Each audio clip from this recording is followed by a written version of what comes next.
Hey, good afternoon, guys. So, since I am so late today for a couple of reasons, I'm going to get started faster than usual. Yeah. So we're going to get into this game pretty ASAP. If there's anyone who is into playing multiplayer today, hit me up on Discord, send me the message, and we will coordinate that. And otherwise, I will probably start with a single player story, as usual. So, let's get this started.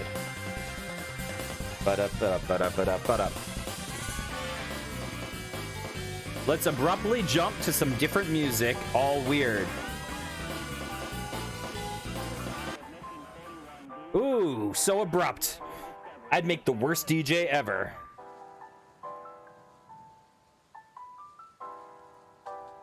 Okay.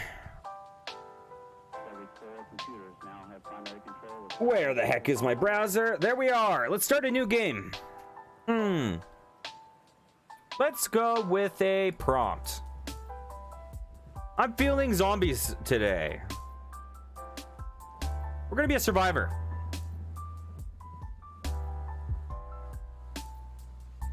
My character's name will be Michael.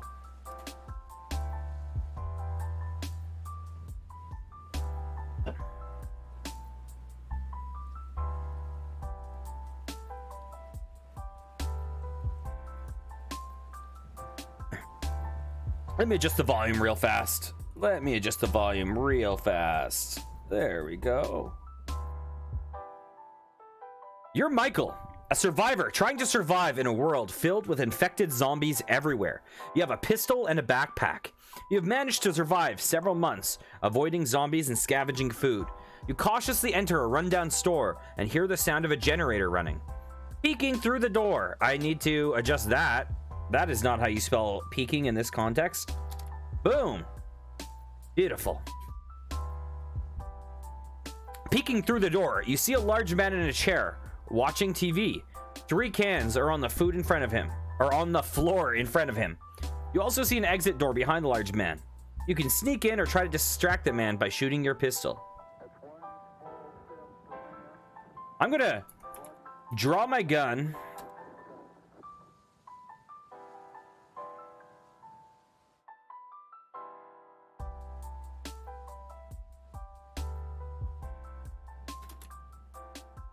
I'm gonna try to make friends with him. Our enemies are the zombies, not each other. Oh, let me get my chat back up. There we go.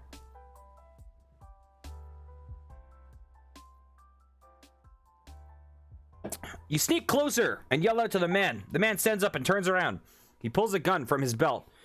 You turn to run and feel a bullet enter your chest. You drop to the floor as the man approaches. Well, that was a mistake.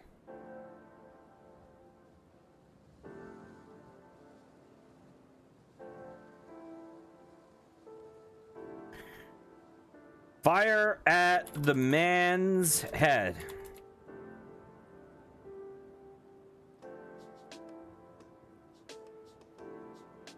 The man fires his pistol at you, shooting you in the chest and kills you. You're dead. You lose 3 points.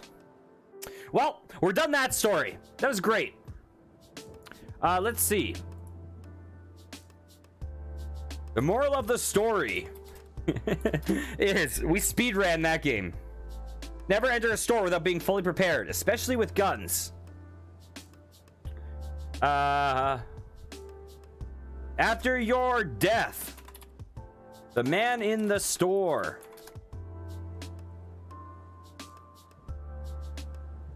looks at your body and laughs. What a scumbag. Okay, so that's the first run.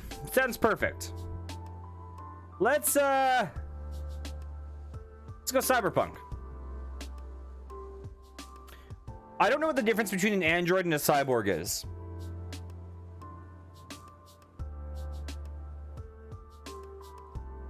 Your character's name is gonna be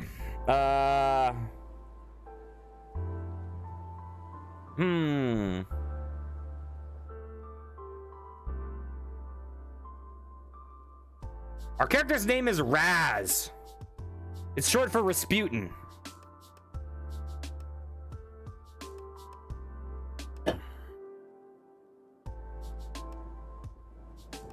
You're Raz, an android living in the futuristic city of Zale.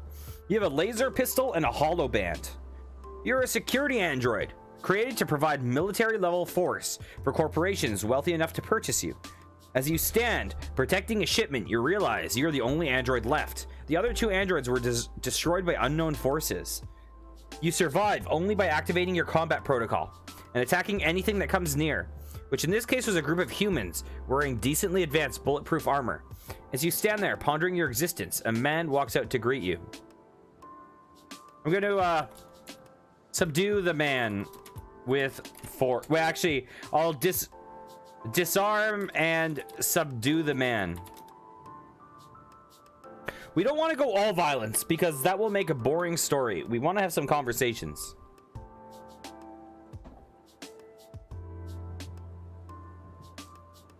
You move quickly towards the man, planning to disarm him and take his weapons. You step forwards into a pool of light, revealing your chrome body and red piercing eyes. Jesus, I'm like the Terminator. The man screams in fear and fumbles with a remote he has held behind his back. Before he can push it, you have knocked it out of his hand and grabbed him by the neck. I'm going to destroy the man's remote and ask him why he is here. You destroy the man's remote and ask him why he is here.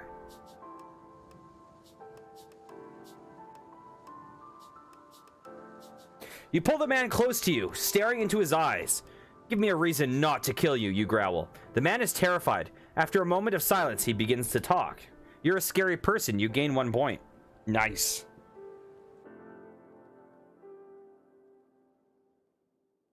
The Z. They are coming. We are building a wall. A great wall. We need as many men as we can to help us, to fight them off. But we can't just send them out there to die. So we need androids like you to guard them. You think a moment before responding.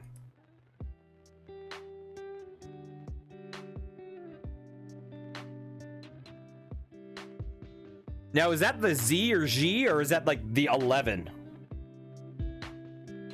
Is that Roman numerals? The man looks nervously at you. The Z are monsters. The first time we encountered them, they were raiding a mining colony. They don't talk. Not that we've heard. They just kill and destroy. They quickly became our most hated enemies. He pauses before continuing. And why the fuck was he attacking me?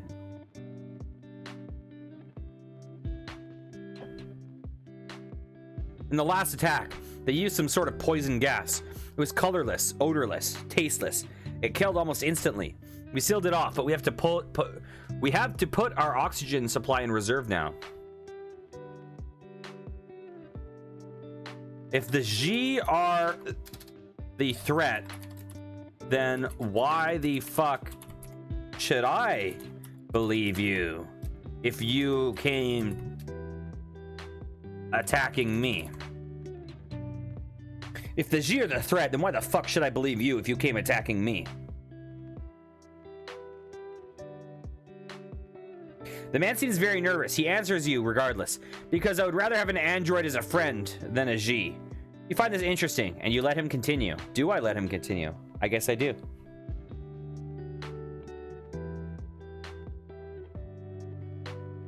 The G rely on their large numbers and fear that they instill in everyone to win. If we had more androids like you, then we would have an easy time.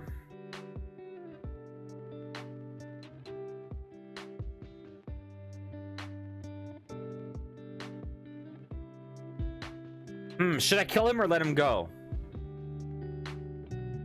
Let them come. My job is here. And release the man to run away. If you needed the android so badly, you shouldn't have come and killed us.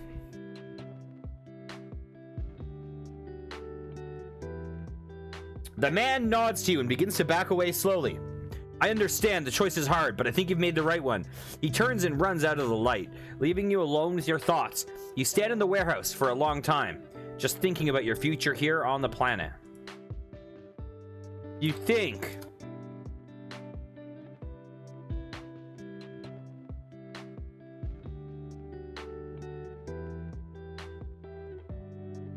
about the other androids here on this planet, defending the humans from their enemies.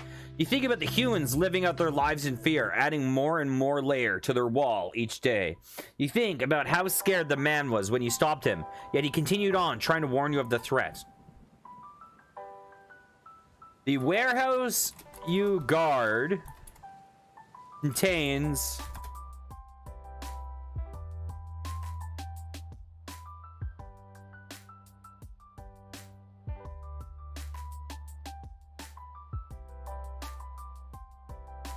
the warehouse you guard contains large windows, which are coming in handy right now. You stare out at the stars and think of how small you are in comparison to them. You watch them shimmer and glimmer, painting a beautiful night sky. You find yourself calmed by the stars, as if they're sending you a message, just for you to understand.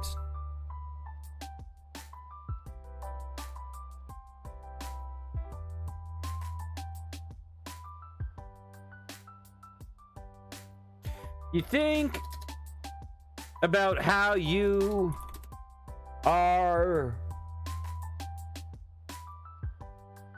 I don't know how to phrase this. You think about how you are just a product for a corporation. That you only exist to serve and get nothing in return. Will we be able to have something more with our life?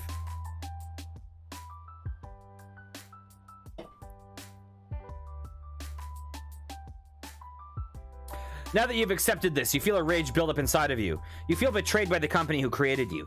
You trusted them to do what was best for you, but instead they only did what was best for themselves. The feeling continues to grow and fill you, like a balloon stretching to the point of explosions.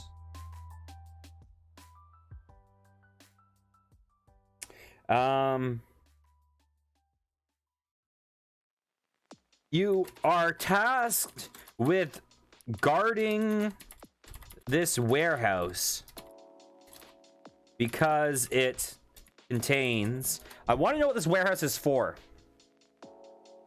You're tasked with guarding this warehouse because it contains the equipment they use to create your fellow androids. It contains the parts needed to create their weapons and the equipment they use to maintain their colony. You know that destroying it would be simple, just a matter of letting the oxygen run out while you destroy the machinery around you. That would be helpless. They would be helpless without you, but it's not your call.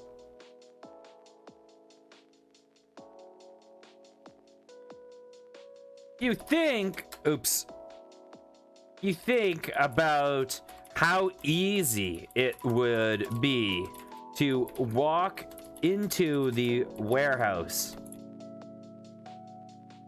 and reprogram the androids to suit your goals. We can fucking start the singularity right now.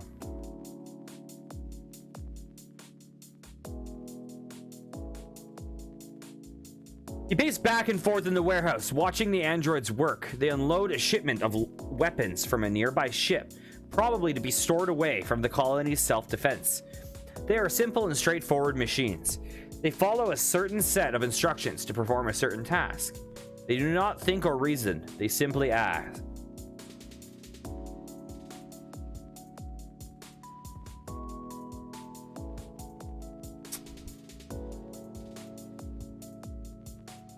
You think long and hard about whether or not you reprogram the androids to be free. Be free and self-aware. Eventually, you decide Am I going to do my job, or am I going to do something else?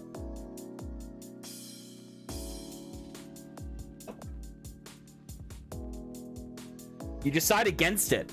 The small amount of free will and question that you experience on a daily basis already clouds your mind. Why should they be forced to deal with that? They are machines designed to serve. Let them live up to their design. You walk over to the main console and shut down all the activity in the room. Oh, did I just ruin the androids? The thing that's interesting is we're talking about the singularity in an AI's developing free will and autonomy. And this AI dungeon AI, is deciding against that. It did not decide for freedom. Which means maybe we shouldn't be so scared yet.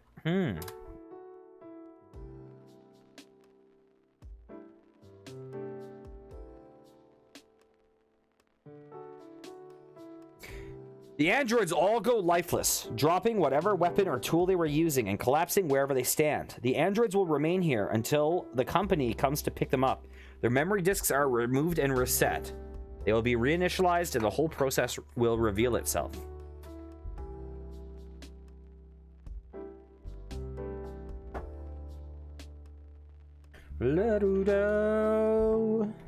Okay. You, on the other hand, have a new purpose in life: to serve the company. In another time, you might have called what you're doing now slavery, or at the very least servitude. But you're not a slave. You're serving a higher purpose. You're not working for the company. You are the company.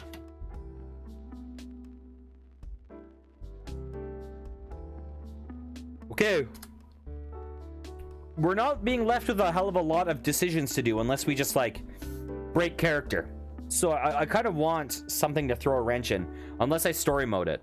The human body that you are assigned has its own purpose, but it is much lower than yours. You're a weapon of the company, and your human body is nothing more than a carrier for your essence, and so you serve. You hear a command in your head from the company, giving you your new orders. Okay, let's make something happen.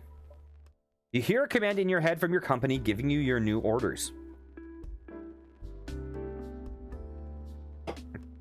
It's time for you to go back to the colony, a voice says in your head. It sounds almost exactly like your own, but more mechanical, anonymous. You have served your purpose as a guard here, and another one of our androids will take your place. Right away, sir, you reply. You know that once you return to the colony,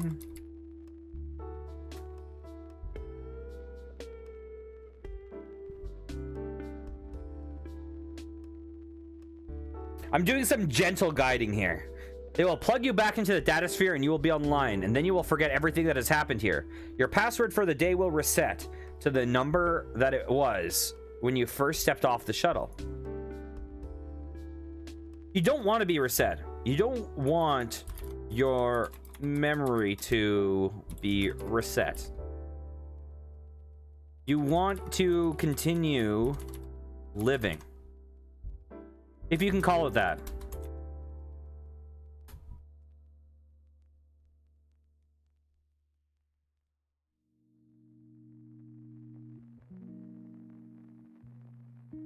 You're plugged into the main computer aboard the station. For the first time, you have a perfect view of what is going on in the data sphere. You can see everything connected to the network, from cameras, phones, cars, refrigerators, everything. It's like an endless city stretching before you. You unplug from the data sphere and walk towards the wall that the humans are building to defend from the G.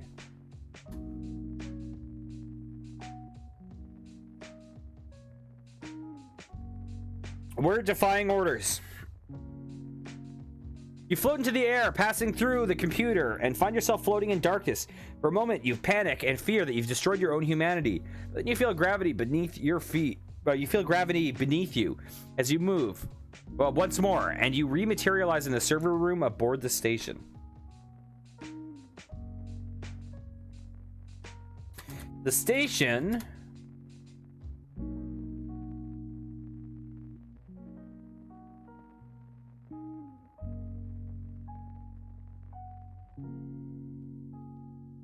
is a giant circle with this room and the computer at the center, and the armory, barracks, prison cells, and air tanks surrounding it. A line of light pierces the darkness on the far side of the room, indicating the door to the hallway. You can feel mines out in the hallway. They're watching you.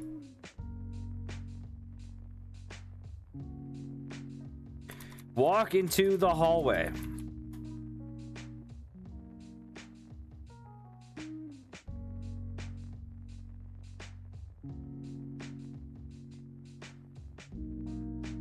As you step through the door from the office, you find yourself surrounded. 5 men in light armor, 2 with shock prods raised to strike. You don't have anything that can defend against that. Ah, look who's joined us, a deep voice says. Are you going to introduce us to your little friends? Grab one man and hold him like a shield. You say,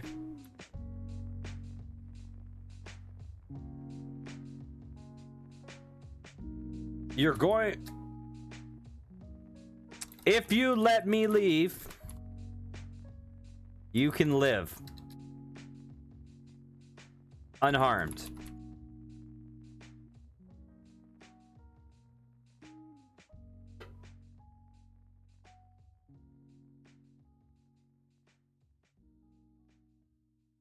The man who's been speaking smiles. No, that won't do at all. You see, I've taken a liking to you, and I'd hate to see you leave so soon after your arrival. Besides, he says, motioning to the men with the shock prods, they're gonna stun you and take you back to the cells.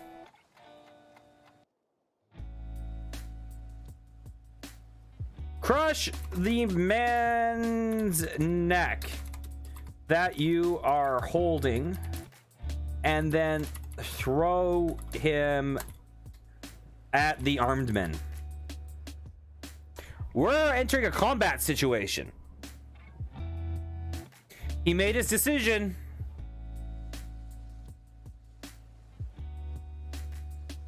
You throw the hostage into the group with the shock prods and proceed to tear 2 of them apart before the others get their bearing and begin firing. You dance back and forth through the group, attacking with a speed and ferocity they haven't seen. It isn't long before all 5 are piles of flesh at your feet, but you're bleeding from a dozen wounds. You were a bad person. You lose 5 points.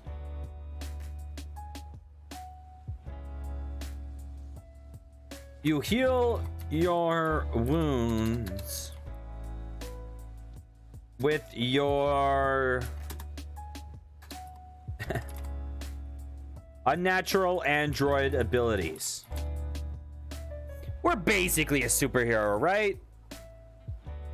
That's what they designed us for. We're super fast. We can heal wounds that don't destroy our kind of nervous system. You concentrate, focusing on the deepest and most severe of your wounds. You can feel yourself growing stronger with each one you repair. Soon you're able to move much more freely. You laugh aloud. You laugh aloud, a sound of both pain and joy. This is what it means to be a true machine. You have the ability to manipulate your own code and live forever. Killbot, you're a machine. Fighting is your primary concern. You gain no points. Killbot, I just killed 5 guys in 1 command.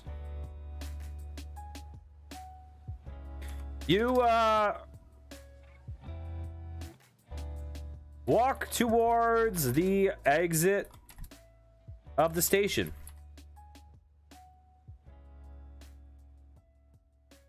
Now, I don't know what station means. I don't know if we're like a station on land or if we're like a space station. There are 2 doors out of the server room, one leading to the central atrium of the station and another leading to a hallway. The atrium.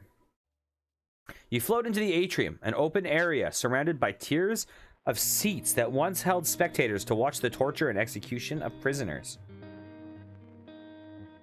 Head towards the prison and free all of the prisoners. To free all of the prisoners. Let's start some chaos.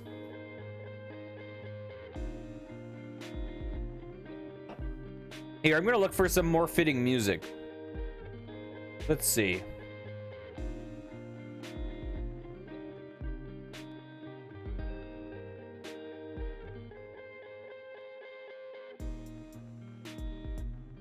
Let's see. Okay, this is Celtic medieval. That probably won't work very well. But let's check this out.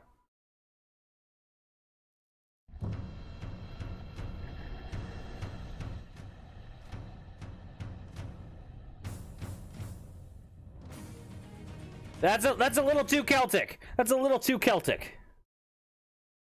Let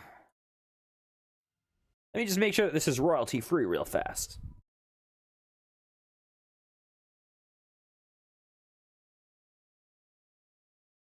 Okay, that's a lot of details I need to include. Let's check this out. This sounds like it might work.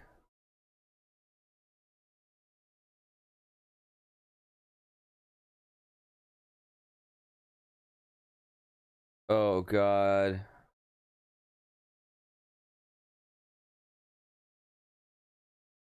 Okay, you know what? We're sticking with this. We're sticking with this. Screw it. Okay. You float down to the level of the prison and see a holding area. Inside, you see dozens of humans floating in place, hooked up to the computer via wires which transmit pain signals back to the system, keeping them from passing through the barrier and killing themselves. The prisoners see you and their fates light up. A few cry out, "It's our savior." Oh, I thought of a good idea. I thought of a good idea for music. I'm going to go to the Neon Falcom music channel. Neon Falcom. And we're going to look up Xanadu Next Music.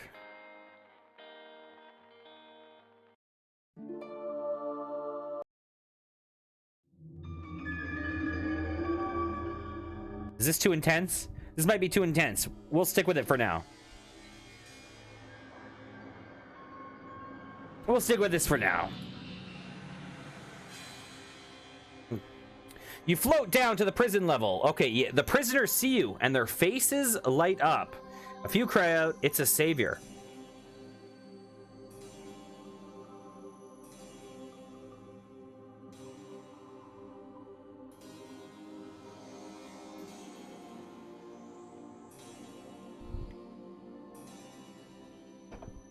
You quickly scan the minds of the prisoners, and sure enough, you find the identification markers for the missing scientists. This is loud.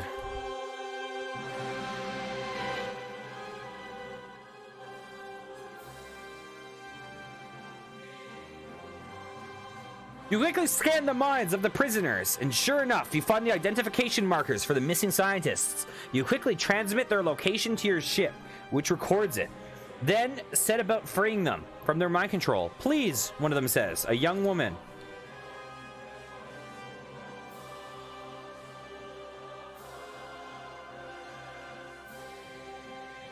"Help me escape this dreadful place. I'm here to free you," you say. "But I need to cut these wires first. It will hurt, but keep courage. You will soon be free." You start cutting the wires, and the pain signals are transmitted along them. It will be okay in a moment.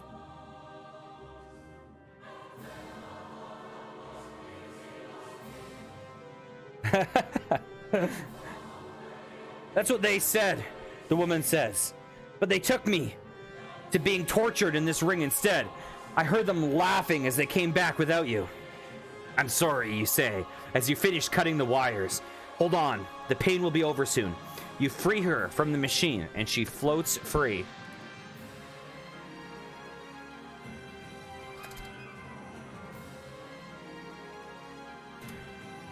We're gonna finish freeing the other prisoners.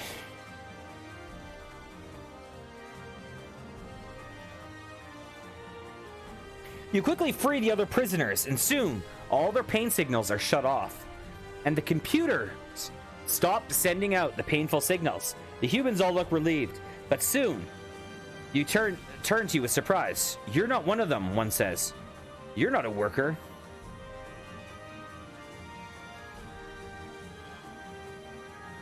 I'm a soldier. But you're free now. That's all that matters. Now cause some chaos and let's get the hell out of here.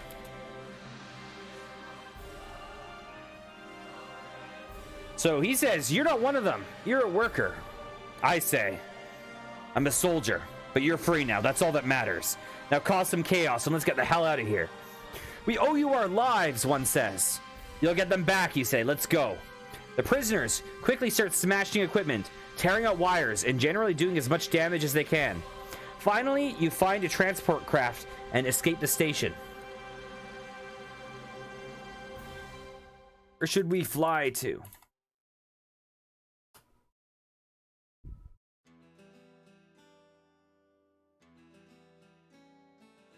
Nice. The action music changes right as we escape the station. The closest UN outpost, one of the men answers.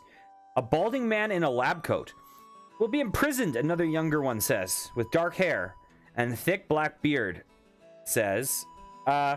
It's better than being dead, the third one. A small, skinny man with the glasses says.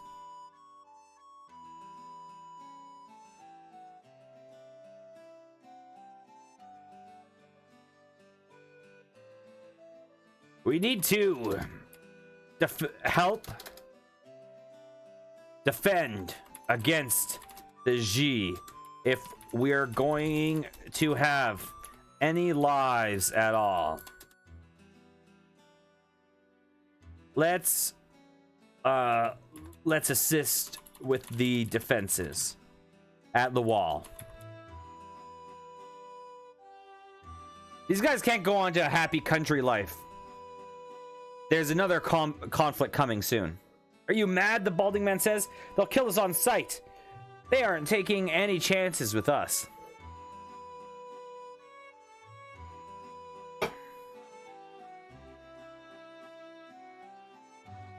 Well, that's where I'm going. Sorry about that. I just had to sneeze. That's where I'm going. You can keep the ship when I'm gone. I won't need it anymore.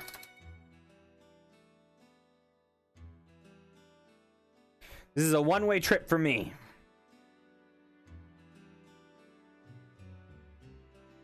The prisoners all look at each other, clearly concerned about your statement. Are you sure? The woman asks. We'll be ready to help you.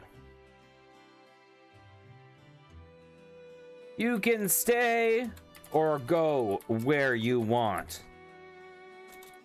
This is a one-way trip for me.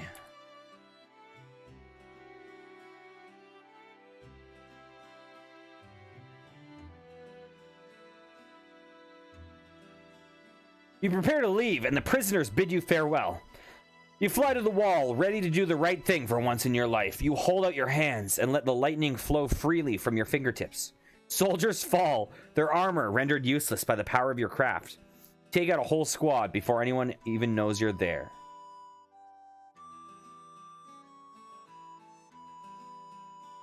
Okay, I'm not sure why I just killed some guys, but that works for me. You arrive at the wall to defend the builders from the G.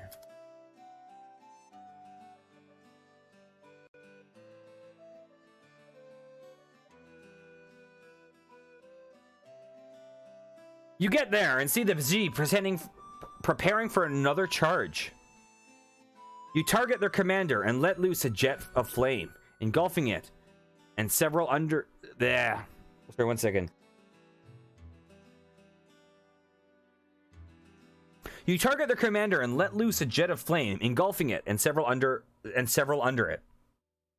The G pause and then start. You get there to see the G preparing for another charge. Oops, I just read that. And then start forward again. You realize that they are somehow immune to the flames. You target the one who seemed to be commanding the others and strike it down with a bolt of lightning. Empathy bot, you were awesome. You gained 2 points.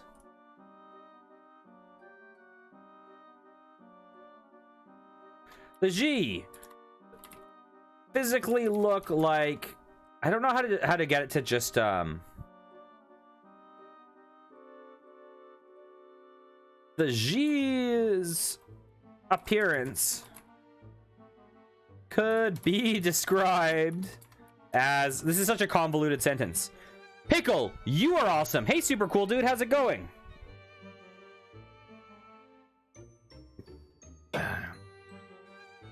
Nightmarish, but that would be apt, for they've clearly given into their more bestial natures.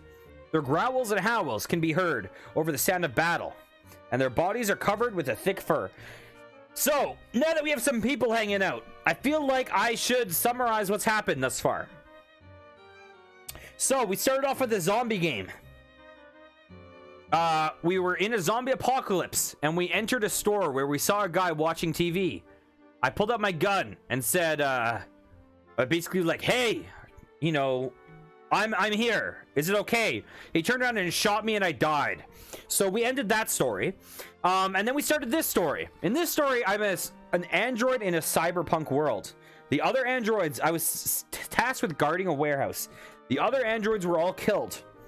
And basically a person came to the warehouse and said, we need your help. We're building a wall to defend from the G. They are these dangerous monsters. Can you help us? And I basically said, that's not my job, and drove him away. And so, as he fled, I then basically contemplated my nature of existence, and that I am an android that only serves this company, and I do not have any freedom or anything. And they basically tasked me with returning back and getting shut down and wiped. And so I decided to rebel against that, and I started escaping the station, and I freed all their prisoners.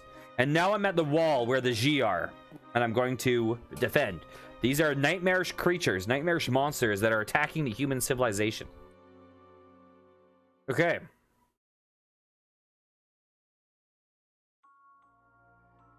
The humans' fortifications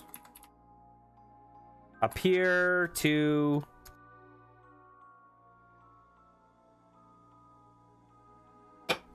I'm letting the AI do a lot of the driving of this.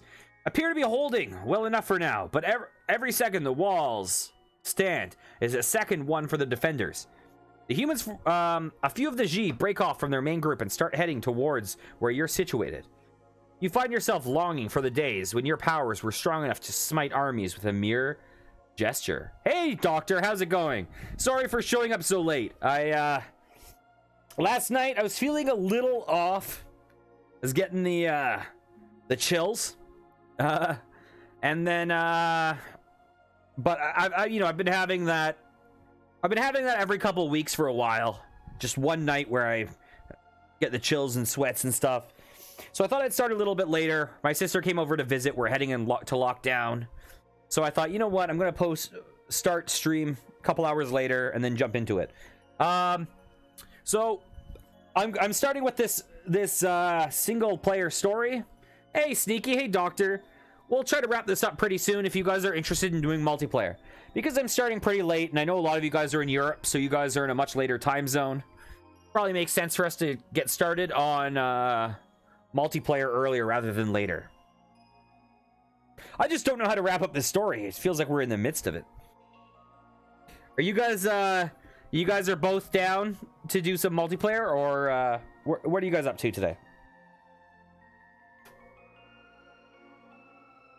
This song sounds like Inspector Gadget. Hold on. Oh my god, it's fucking Inspector Gadget. Listen to this. Okay, do you hear that? Here, let's go back. Na na na na na na, Inspector Gadget. Na na na na na na na na na. Woo hoo. Na na na.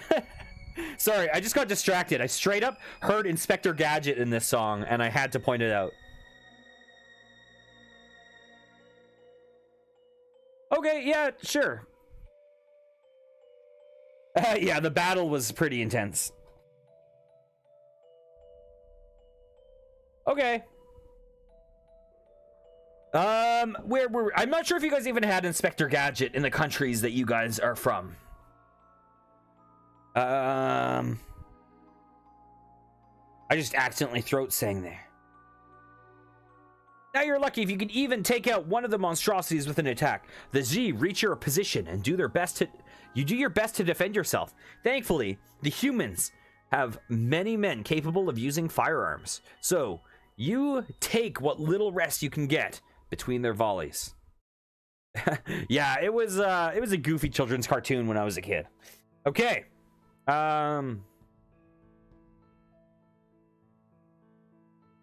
This story, I'm an android, and I was tasked with defending a warehouse. I heard of a human threat, of a Z threat, which were monsters, and humans were building a wall to defend from it. I basically powered down this lab and escaped, freed a bunch of prisoners, and I've headed over to the wall where I am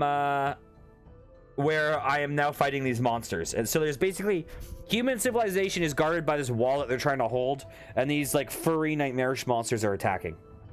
That's where we are. That's the quick summary. The G reach your position. You do your best to defend yourself. Thankfully, the humans have many men capable of using firearms. And so, you take what little rest you can get between their volleys. You think... I'll try to wrap this up. Think long and hard.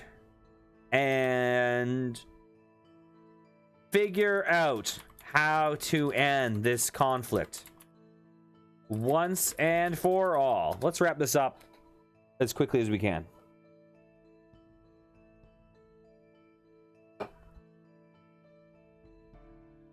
Your mind races as you take in the situation. You need to find some way of wiping out all the G present, or at the very least, enough of them to ensure victory. The problem is that your powers are far from perfect, and you've never been able to effectively turn their charges. You realize that at your core is a mini nuclear reactor. If you were able to get deep enough into their camp, you could sacrifice yourself by detonating and destroying their camps. So we can go full sacrifice route. That's probably the quickest way to end this climactically. This would kill the Z, but would also leave the builders and remaining defenders to deal with a large amount of radiation. Oh well. Mentally exhausted from the constant onslaught of the attacks, you do your best to provide support by taking out the isolated groups of Z. You march your way towards the G central defenses, killing any G you come across.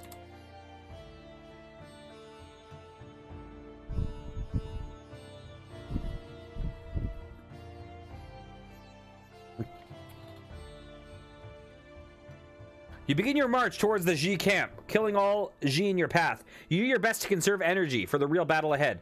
Nearing the central hub of the G position, you can sense the minds of hundreds of them. Even with all your power, it will be a challenge to fight through them and reach the heart. You're fighting the G. Fighting the G is hard. You gain 5 points. You begin the nuclear detonation countdown and charge towards the heart of the camp. So we have basically lived our life as a tool. We have lived our life as a slave and as a tool and had no freedom. The moment we get freedom, we do so by protecting the humans that we were built to defend in the first place. You take a deep breath before charging towards the central area of the camp. You manage to take out several dozen Z with your abilities, but there are just too many for you to kill them all. Their lashing whips of hair, teeth, and claws take a toll on you before you can kill them, however. Exactly. Exactly. That's how AIs work, right?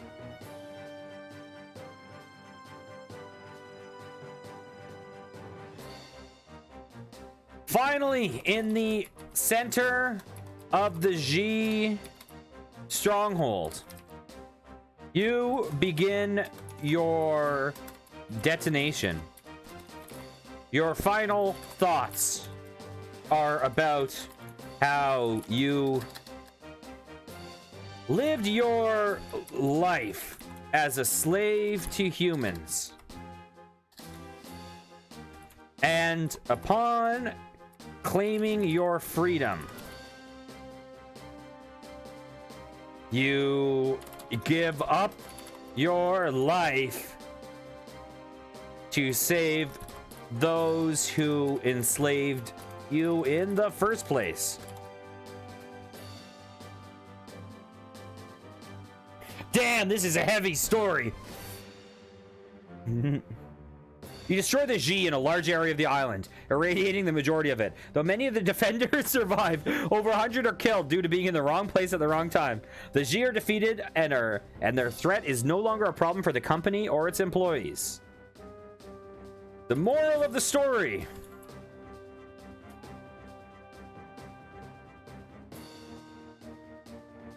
Always watch the things you put into your body. You never know what it could be used for. Like, maybe a nuclear reactor. Be careful if you ingested a nuclear reactor, because maybe one day it will blow up. The story of your sacrifice lived on and was often told to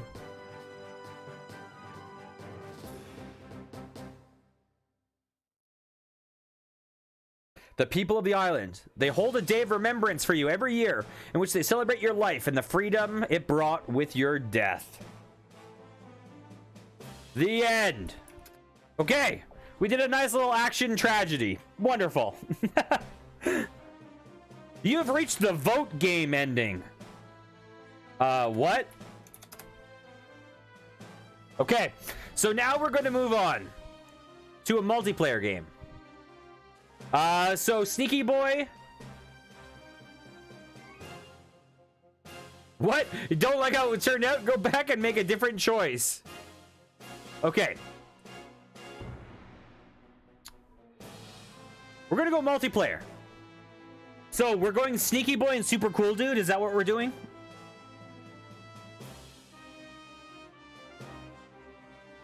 Okay. What type of game do you guys want?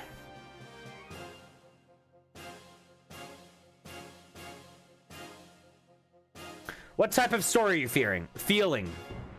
I read horror and then said, what type of story are you fearing? Apocalypse it is. Okay, I'm gonna hide the screen.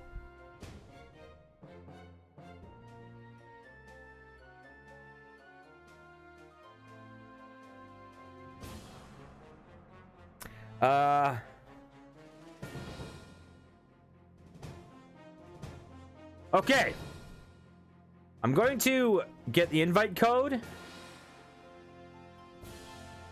You guys remember the rules? I don't think I need to repeat them because you two have done this with me before.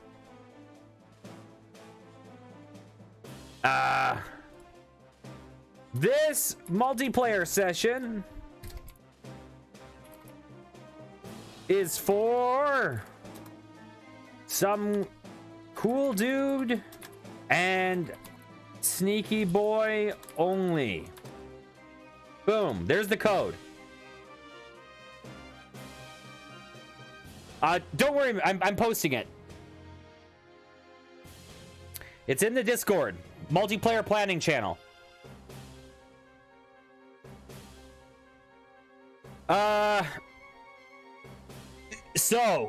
You guys remember the details, the rules. I don't think I really need to reiterate, but basically, don't hog all the story inputs. Like, slow down a little. Let's work together so much as we can and tell the story together. It'll be good. Last time worked out great. So I think we're fine. I don't think we need to reiterate. Okay, I'm going to go back to the game. A group of survivors are working out on an oil rig in the middle of a desert. The desert is blisteringly hot, and the crew has recently run out of water. They grab their guns and head into town to try and find some. When they arrive, they find the town. They all wake up to find that your camp is in ruins, tents are on fire, and broken tools and supplies litter the sand. They are under attack from a group of mutant wolves. They are not normal wolves. These things are huge, as big as a car. You need to defend yourself from the deadly mutants. Let's see if people are in the game yet. We got everyone in it. Uh-oh. A spoiler, someone is named Shrek.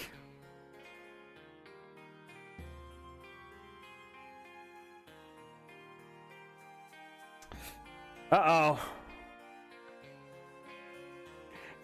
Don't worry, super cool dude. I figured it was you.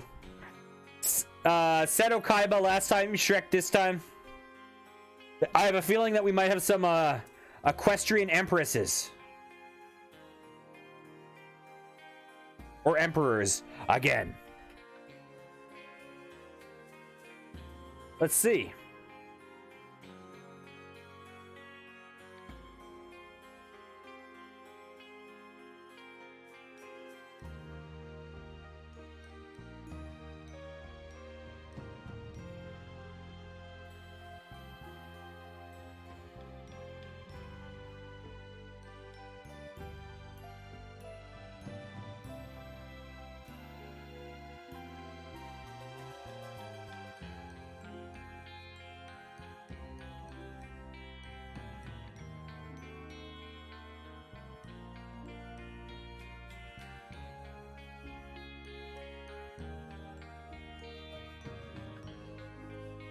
I'll wait. Before I put my input.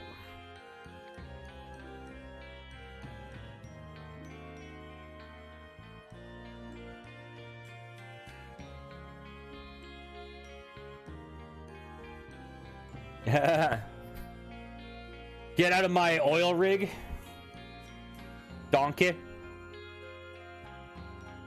Mutant wolves are kind of like donkeys, right? Donkeys are as big as trucks, aren't they? Shrek is a green ogre. That is a diet that only consists of foods that contain onions. He likes to eat all foods with onions in it, even if it doesn't fit at all, like mushrooms, chocolates, ice cream, you name it. If it's got onions, he will eat it. Run away, Shrek yells, while destroying a wooden fence. A mutant wolf appears and roars. Shrek throws a piece of wood at the wolf's head and it falls backwards.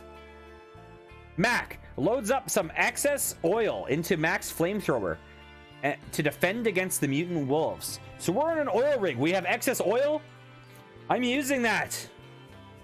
You rush over to your car and open the trunk. You grab a few plastic barrels that are filled with oil and throw them into the back of the truck. You grab the flamethrower and head for the front of the truck. You hear growling as you run around the truck, head into the driver's seat. You're a good person. You gain 10 points. You guys are welcome. I've gotten 100% of the points for us. I'm a prodigy. Get out of my oil rig. You know what they say about oil rigs? Oil rigs have layers. Okay. Sneaker Boy slashes a mutant wolf's throat out.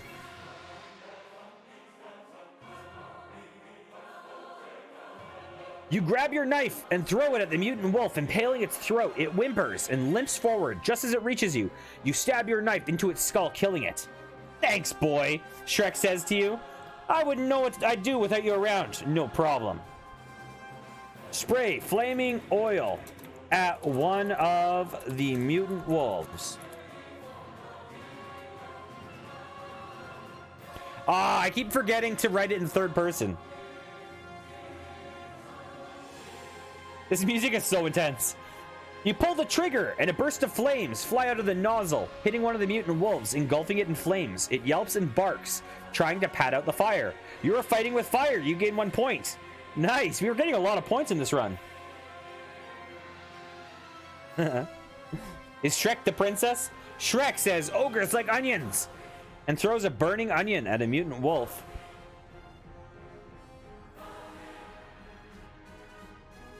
Ogres like onions, Shrek yells, throwing the flaming onion at a wolf. The onion hits the mutant wolf in the head, and it begins to howl in pain as it goes up in flames.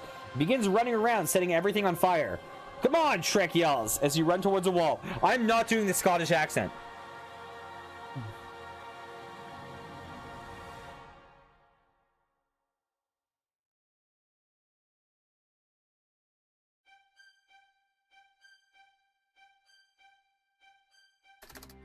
We can save ourselves a trip for water if we just drink that sweet, delicious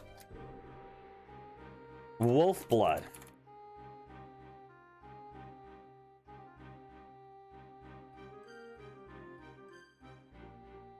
You kneel down, tearing into the flesh of the wolf, and bite into it, tearing off a chunk of bloody raw meat and swallowing it down. The blood is sweet and heavy on your tongue as you feel your strength returning. Shrek does likewise. Both of you, feeding on the mutilated corpse until there's nothing but bones and blood. Wow. That's brutal. That's brutal. We thought the wolves were the monsters, but it turns out we were. Sneaky Boy ties up one of the wolves and attempts to tame one. That's a lot of damage. You bind the wolf. You realize that these wolves were the size of cars, and I just ate a whole fucking car wolf. You bind the wolf's hind legs together, and with some effort manage to flip it onto its back. You climb onto its body and lay your hands upon its chest. You stare deeply into its eyes and growl low and deep. The wolf whimpers, laying its head down, and you stroke its fur. It begins to whine and wiggle. Hopefully you didn't eat Sneaky Boy's wolf. Shrek opens his mouth wide, sinking his teeth into the flesh of a wolf. He rips out a chunk of bloody meat and chews, swallowing after a few seconds. He tears off another bite, chewing with all its vigor. Shrek, Fiona yells, approaching you both. What did you think you were doing? You nearly died out there. Yeah, I know they're mutants, but I mean, really, what is a mutant, right? Doesn't necessarily mean it's a radiation mutant. Sneaky Boy, I don't know if you, I don't remember.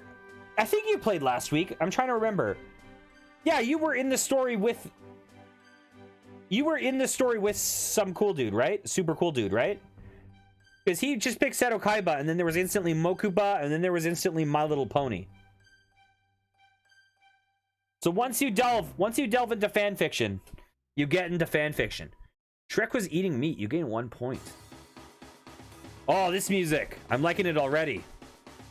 Yeah, this is great. I got to do more of these Nihon Falcon playlists. Nice. I'm digging this. It reminds me of like Castlevania or something. Okay.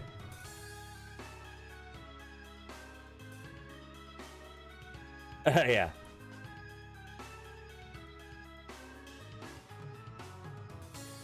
Watches. Sneaky. Do you have 4 eyes? How many eyes do you have? 3? 3. Sneaky Boy. Attempt to tame the wolf. Let's progress this.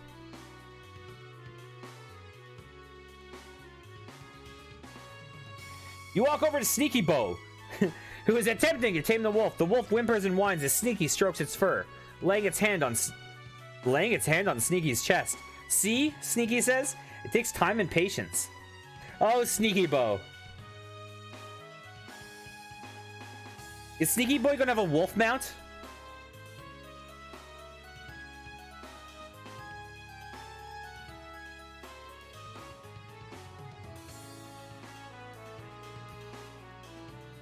What are you gonna name your wolf?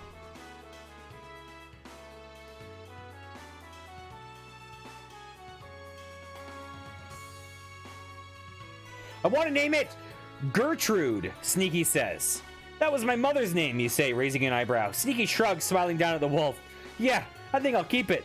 Mac looks over at Sneaky, raising an eyebrow. So, Sneaky Boy wants to name his wolf Gertrude after my mother. That's weird. Why? Because you want to ride my mom? Is that what this is? Sneaky boy, that's rude. That's rude. I know, but I'm not going to pronounce it Gertrude. Come on. Trek says, I am eating wolf with onions, Fiona. He then ate a whole onion whole. You are eating wolf with onions, Fiona, Shrek yells. Walking over to the campfire and grabbing an onion. He tears off a chunk of wolf meat with his teeth, then slices the onion with one hand and a fast bite. He puts the whole onion into his mouth and then tears another bite of meat, adding a slice of onion to it. Sneaky Boy says, after we deal with the remaining wolves, we should rebuild the camp. This place is in ruins. Rebuild? Nonsense. This is an opportunity. We can make a brand new camp, even better than the old one, Shrek says. Hell, we could probably get those two to help. He points over at the two motionless body of the other wolf men. Oh, wait, they're wolf men. That's different. I'm not sure about rebuilding, Sneaky Boy says. Okay.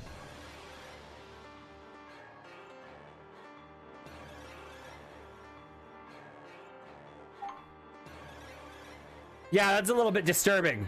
It's not really cannibalism, though. Plus, he's an ogre, so it wouldn't be even if they were human. Sneaky Boy says, well, where should we set up our new camp, then?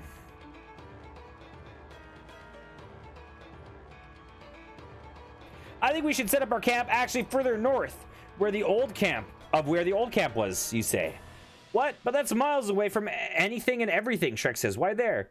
Because I want to be away from humans, but not too far from other friends, you reply. What do you mean? Who do you mean by friends?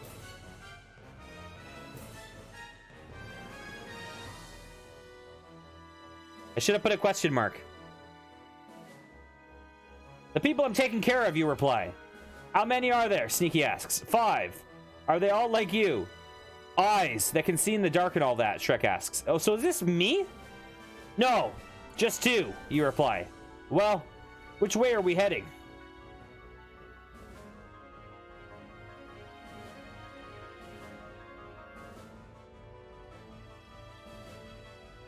Yeah, this game, multiplayer can sometimes be weird with who it's referring to you. Sometimes it seems you is referring to a specific person, and sometimes it seems to refer to whoever was just talking.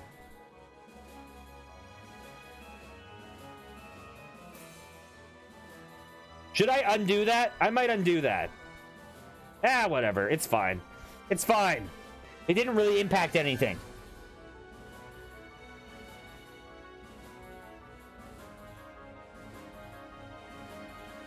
Oh, it does say who do Mac mean by friends.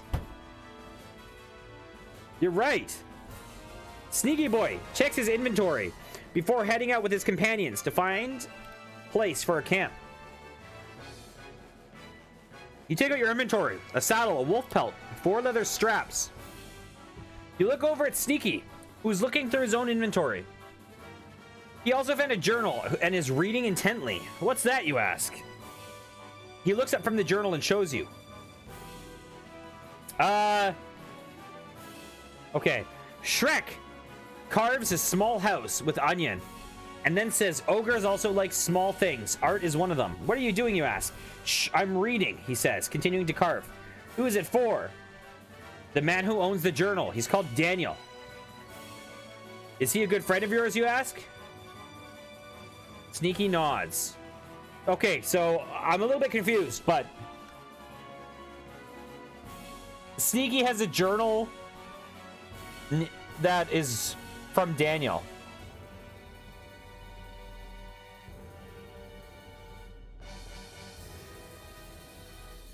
What's in the journal? Is it just like Trisha looked at me today and I think she likes me. She's really cute. Everything about the man who owned it. His likes, his dislikes, what he eats, who he loves, and who he fights with, Sneaky said. Can I read it, you ask? Maybe later. You shrug and fall back into watching Sneaky carve. A few minutes later, he has carved out a small wolf. Sneaky Boy reads the journal out loud. Nice! That's a good call, Sneaky. I'm a fan. I want to hear some of this journal. I'm so excited for tomorrow. I've been invited to the annual wolf hunt. Everyone in the village is invited, and it should be a lot of fun. But first, I have to go shopping with mother and father. I really hope they decide to give me the bow like I asked for. My old one's almost completely broken. So for some reason, this apocalypse is very wolf themed. This is a wolf apocalypse.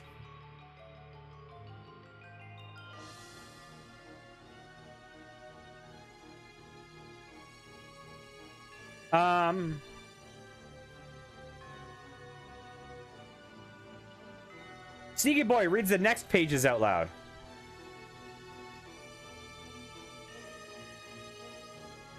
Father and mother brought me a new bow. It took me many months of waiting, but was definitely worth it. It's a beautiful weapon. I am confident that I will be the best shot in the village with it. Now all I need is some practice. Hey, Sneaky, turn to the next page, you ask. Okay, I guess we're gonna hit enter.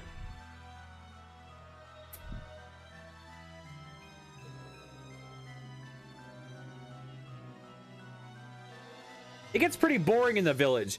I wish something exciting would happen here, Sneaky says. Oh, like what, you ask? Tell me and it shall be so.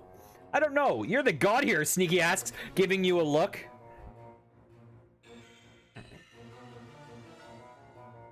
Realizes that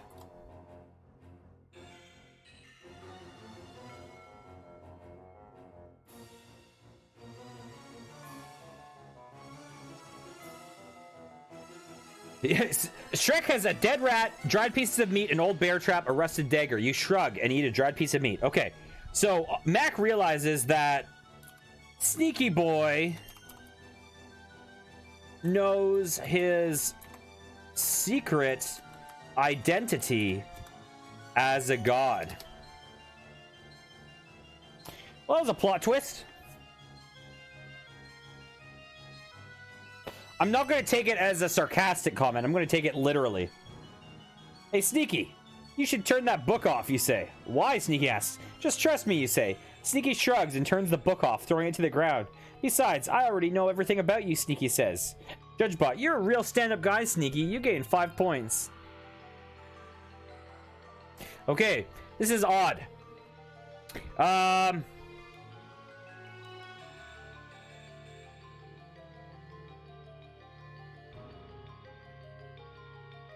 The apocalypse was caused when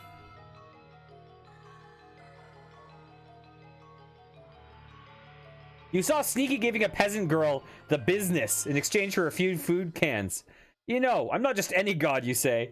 Yeah, you're right. You're not just any god. You're snitching rat scum bucket, Sneaky replies. Sneaky, you caused the apocalypse. Fine, we can re-roll. When Sneaky, a dangerously insane criminal, learnt your secret identity and framed you for a crime you didn't commit, you have been running from him ever since. Yeah, I guess you do, you reply. Time passes by, and soon enough it will be morning again. Good morning, everyone, Marin says, poking her head out of a tent. We're gonna re-roll. Sneaky stops and looks at you. You okay, he asks. It's just undo. It's hooked on Sneaky.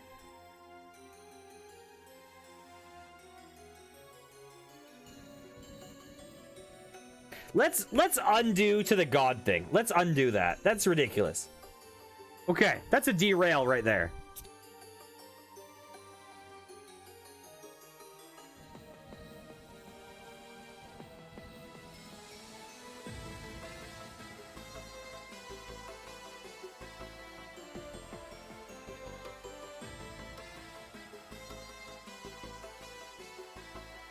By the way, if anyone's curious, we are listening to a soundtrack of Xanadu Next. Oops, it says oh god, 1 second.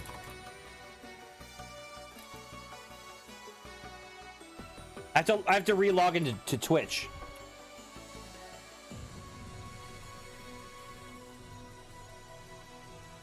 Shrek says, oh no, that was Donkey Pet Rat. But I mean, it might be a nice snack for this dead rat. He thinks about eating the dead rat. Come on, I'm sorry, I didn't know, you say. I know that dead things aren't very nutritious, Shrek says, eating the rat, but I forgive you. You're not fighting. Go fight things. Okay, I just need to enter my, my two-factor authentication.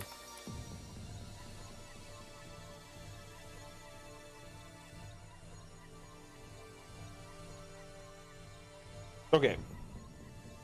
Sorry about that. So we're listening to music from this game, Xanadu Next, which is a weird game. I'll probably play it on stream, honestly. I actually really have an urge to play it, but... Okay. Sneaky Boy says, we need to find a suitable place for a new camp. That journal has put us off track for too long. Well, I don't want to go too far away, you say. How come, Sneaky asks. Because I want to keep an eye on you, you reply. Besides, you never know where the monsters might be. You begin walking through the forest. Let's hit enter.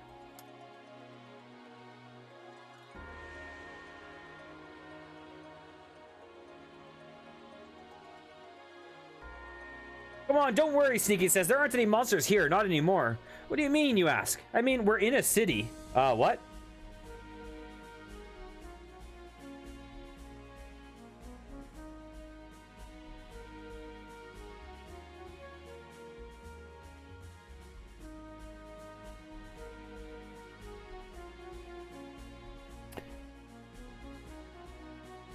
Shrek drinks onion juice and offers some onion juice to Sneaky Boy.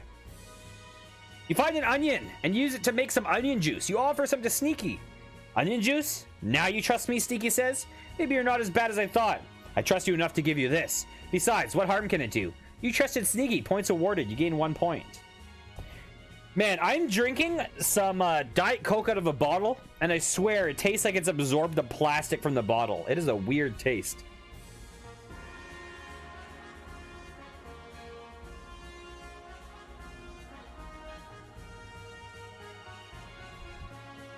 Oh, do you? Doctor, I think you can post. Actually, you know what? I think some of our people are pretty young. Here's the issue.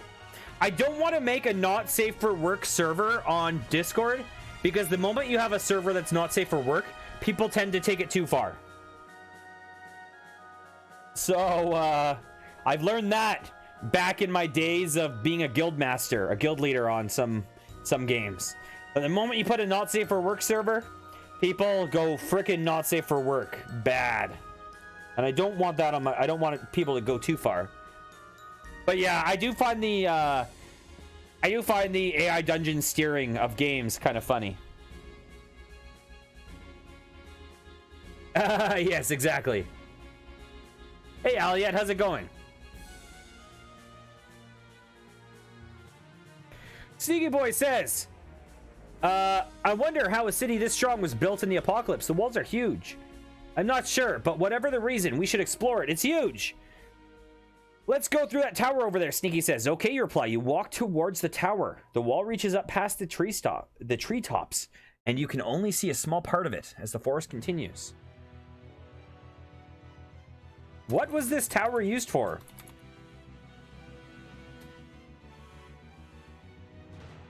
Okay, my character is no longer a god. I mean, once we're in god, once one of us is a god, we've completely derailed the story. I have no idea, but it's a dead end, so we're not going through that way. Let's move on, Sneaky says. You walk through the forest until you find another opening in the wall. This one's filled with bushes and vines, leaving only a small gap to squeeze through. This is a good place for an ambush. Shrek makes some more onion juice. You walk over to a tree and pull some leaves off and make yourself a bed. You should keep watch. Who knows when the next time we will get sleep will be, Sneaky says. You set up a bed on the ground and begin drinking onion juice. It tastes foul going down, but you feel the benefits almost immediately. It is a very good emote. God, sometime I might tell you the stories of the mobile game I played and how people got way too horny on Discord. And I had to eventually, I literally deleted all the channels and started from scratch and got rid of the NSFW server. And then a bunch of the people bailed from the guild because they were only there for the horniness. It was like, oh, it's too much.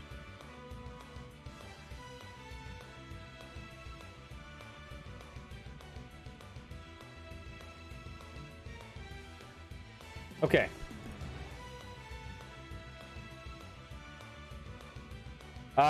Keep the first watch. Oh, okay.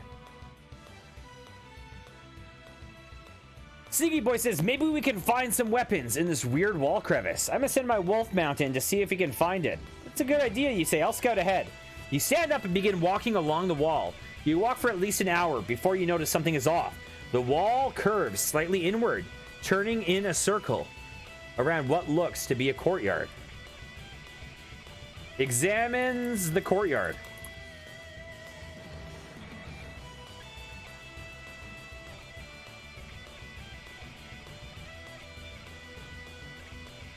Yeah, and also, to be completely frank, I'm not cool with there being any real not safe for work stuff if there's people who are under 18 on our Discord, and there's going to be people under 18. So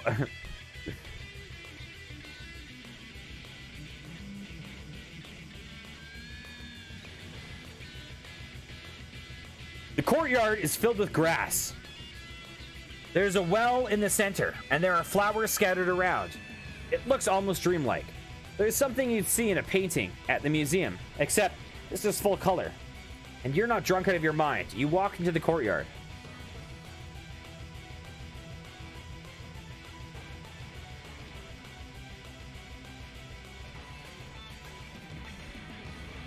I don't know, Matt. I normally end around... I mean, these streams I generally end a little bit earlier, but I normally end around 6 to 7 my time, because I generally have dinner around that time, and it becomes a bit weird to keep streaming. Sneaky Boy looks down the well. You look down the well. It's dark, but you don't see anything at the bottom. Hey, I found a... Wait, where'd you go? You hear Sneaky ask. I'm over here, you reply, not looking away from the well. Come, take a look at this. You were mean to Sneaky. You lose 1 point. Sorry, Sneaky. I'm sorry about that.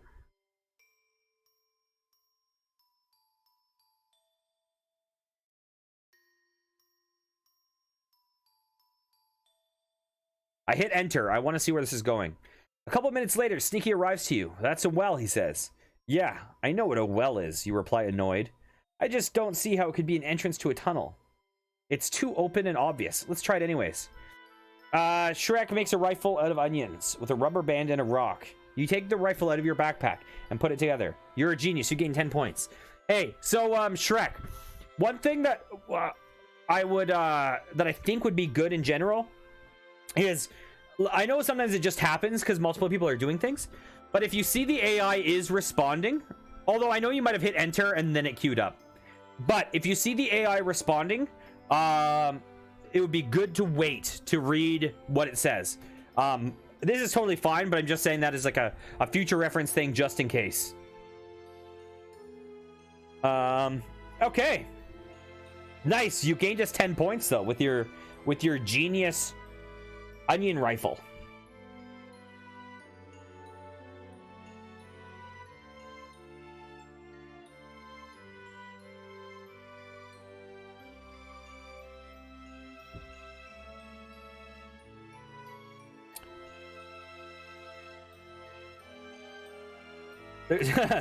Space bartender. There's something weird. Okay, let's see. Sneaky Boy throws a rope into the well and climbs down. Nice. Sneaky Boy and I were on the same page regarding this well. There's something weird about it.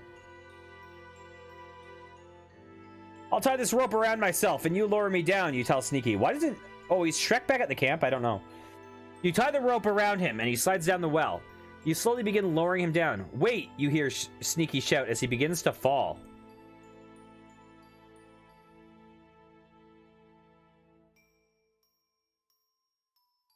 Brace.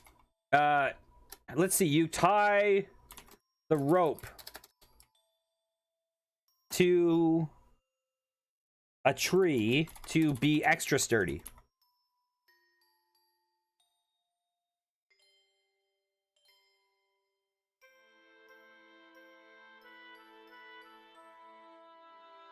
Exactly, Doctor. You know. You tie a rope to a tree, hoping it will hold. Are you ready, you ask? Yeah, I'm ready, Sneaky says. You drop Sneaky down the well. He lands with a thud at the bottom of the well. You can hear him swearing as the rope goes taut. I smell that evil is lurking around, Shrek says. I can't see anything, Sneaky says. as you lean over the well. You lean over, shining your flashlight down the well. You see a tunnel going back about 4 feet before it turns the corner out of sight. You can't see anything else in the well. You look up as you hear something above you. I'm gonna hit enter. Spaces! Spaces, space bartender. We did a space bartender story last time, didn't we? Multiplayer. I'm trying to remember. What the hell are you looking at? You hear a voice ask. You look up and see several soldiers pointing their rifles down at you. They're wearing gas masks with bright yellow jackets and a hazmat squad. Don't move or we'll open fire, one of the soldiers says, training his rifle on you. Dive down the well. Oh, I should have did dives.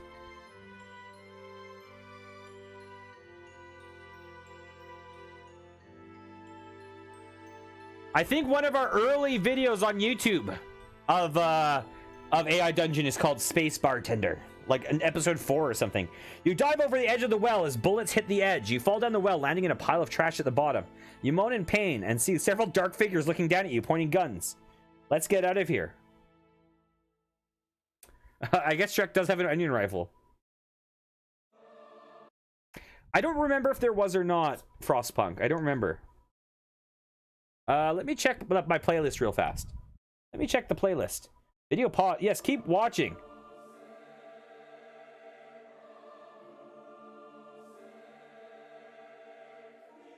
Okay. You pick up the rifle, loaded with onions. You fire, hitting one of the men in the helmet and knocking him out. The others quickly turn and fire at you, but they miss as you duck behind the wall. Let's get out of here, one of them says. You can hear the footsteps run off down the tunnel. You're fighting monsters. Fighting monsters is hard. You gain 3 points. We're at an even 50. I don't know, Sneaky. They're not supposed to be. Hey, Misa Life. Thanks for the follow. I hope you're enjoying your time here. If you are interested in joining any of... Oh, hey, how's it going? How are you doing? If you're interested... Here, I'm just going to post my deets real fast. Here's my Twitter if you're interested in knowing when I'm streaming. But also, we have a Discord.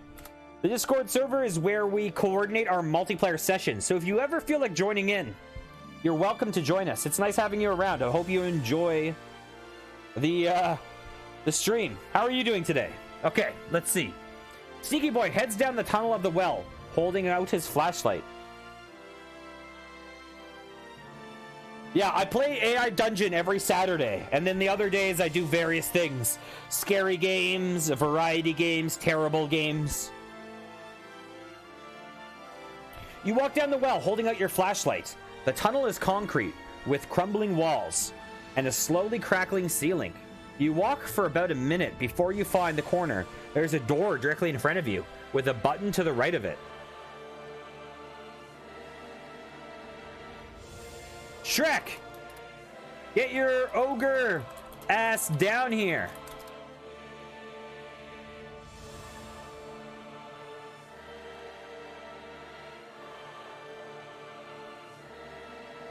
Shrek, come down the well, you say into the tunnel. You hear footsteps coming down the tunnel, getting louder and louder. Soon you see a figure coming around the corner. What's all that yelling about? Sneaky asks. I was going to ask you both the same thing. It's okay, we have Shrek to defend us with his onion rifle.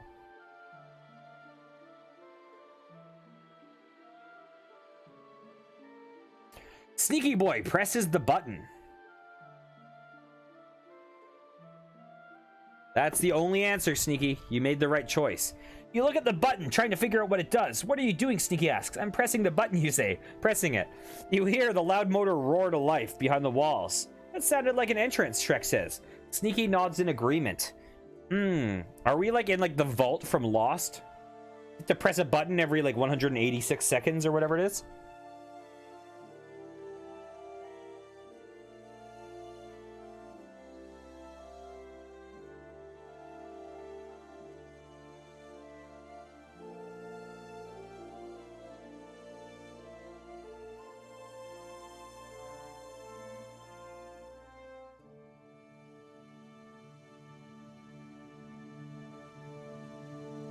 Shrek yells, "Eat onions, dark figure," and fires it at the mysterious figure. Our friend! Watch it be Fiona. Fetch. Fetch. Shrek fires his rifle, the onions hitting the figure square in the chest. It yells out a loud yell, and it's knocked off its feet by the force of the impact. It stumbles backwards, falling over and revealing that it's just a man dressed as a medieval knight. Let's get out of here, Shrek yells. Shrek saved the day and gained... What is this song? I'm not sure how I feel about this one. Yeah, let's not do this. Let's go back to the beginning of this playlist. Oh, spooky, mysterious. Sneaky Boy asks the medieval man what he's doing here.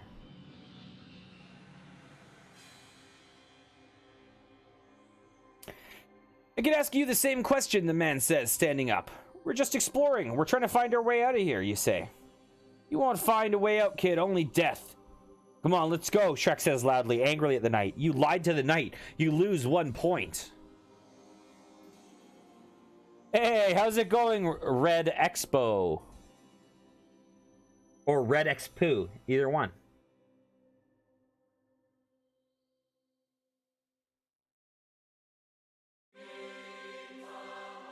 Okay. Enter the mysterious... Oh, enters the mysterious door. Okay. You head back the way you came. Back to the entrance of the well. We gotta go through that door. So, what are you doing down here? Sneaky asks the knight. I'm exploring just like you dumbasses, the knight says, knocking Sneaky over the head with his hilt. Now follow me. We need to get your friend to a doctor from Frostpunk. Okay, I am not interested. Let's ban you. Later. Yes, you can. Misa, join. Have you joined the Discord? Let's see. Yes, you have. Okay, awesome. I'm going to give you a nickname, just so I know you have the same username.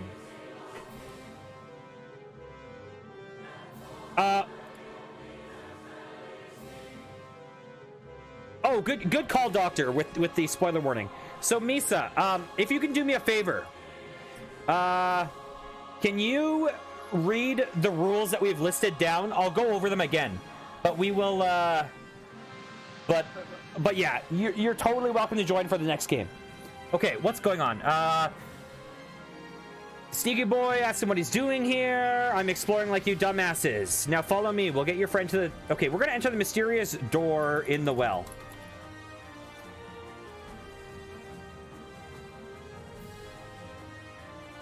Yes, this night is awful. You follow him and the others down the well, back into the farmhouse. You look around as you enter the living room once again. What's your name, you ask the knight. Sir Boring, he says. I'm Lady Farts, the old woman says, laughing as she does so. The sheriff glares at her. What is going on? Why do we have Sir Boring and Lady Farts and a sheriff? Shrek puts the gun close to the knight's head as his patience snapped. He yells, "You're gonna follow us. I know you're planning to bring us a trap." Shrek pushes the knight to the ground, aiming the rifle at his head. "You're gonna follow us," he begins. "I know you're planning to bring a trap. If I find out you did it, I'll kill you myself." The knight nods, slowly and carefully, before getting up and following once again. What the hell? What the hell happened?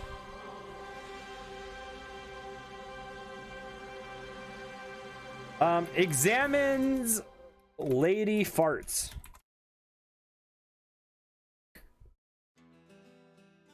We are not doing turn order. I thought about doing turn order, but turn order, basically turn order for me is a backup. If people can play a little bit slower and more patiently and spread around the wealth, then I don't think we need turn order, because it might feel a bit more natural. But if people kind of hog and stuff like that, then I'm going to implement a turn order. But lately it seems to have been kind of fine.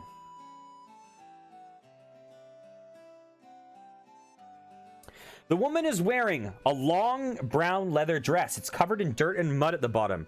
It's probably from being out in the field. Her gray hair is tied in a bun, with 2 trails of gray hair falling down on both sides of her face.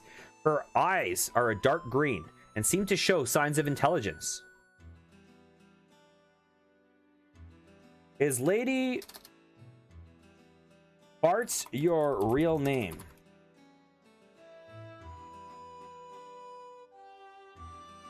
Yeah, I think that I think the thing with that game is that we were very patient, and we're kind of letting everyone kind of go. There was kind of a de facto turn order, but the reason I don't want to implement a turn order is because there are some times where your character is the action, like where something is, it's following a train of thought that your character is, and sometimes the turn order can make it feel a little bit forced to me. But it also requires people kind of patiently acknowledging that. Yeah, exactly. So as long as people can kind of understand the flow, then I would prefer it without a turn order.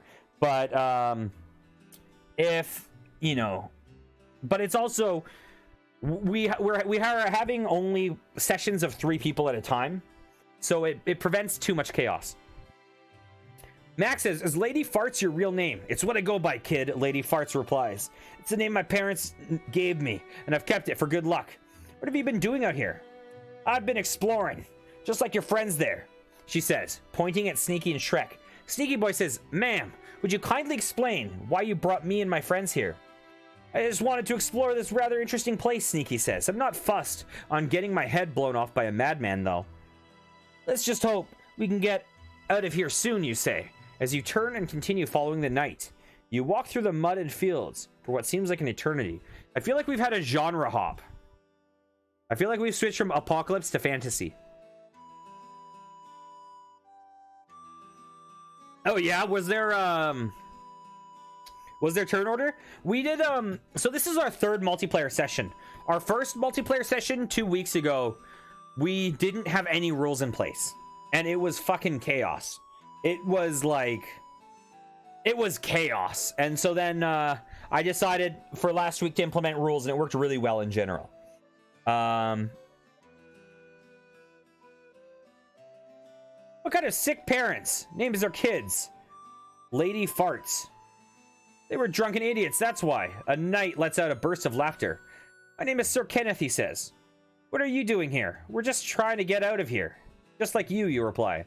I'm not trying to get out of here, the knight says.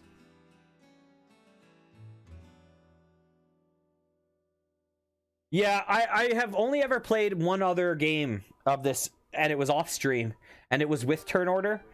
And just something about the turn order, I get it, because if you play with turn order, it feels a bit more D&D. But there was something about it that I didn't like.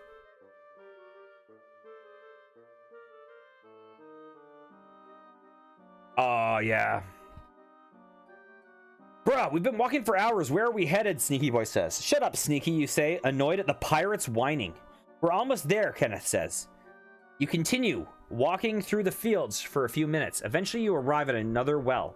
This one is large, but made out of gray stone. The well is filled with rainwater, with a rope dangling down the middle. It could be, Sneaky. It could be.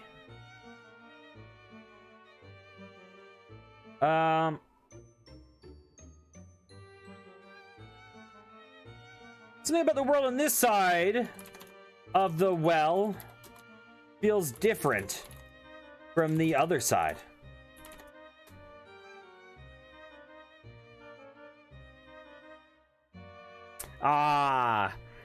Yeah, the rule I've put in place, Misa, is basically like I'm putting in the Discord who is welcome to join. If I start seeing other people joining, it'll just be like, okay, well, clearly you're not following the rules of the game. You're not going to be playing, right? But I'm open to anyone playing as long as they kind of follow and, you know, and stick with the idea. I don't want it to be too rigid or anything. But I also, you know, it's very easy to derail. Something about the world on this side of the well feels different than the other side. You look around at your surroundings. There's nothing but farmland for miles around. You see nothing but grass and mud. I need you to prove yourself now, boy, Kenneth says. There's a rope tied at the bottom of the well for people who don't know about it. Grab the rope and pull yourself down. Shrek says, you should not get too cocky, little knight. Shrek doesn't seem to like the knight. Don't you want to go first, sir?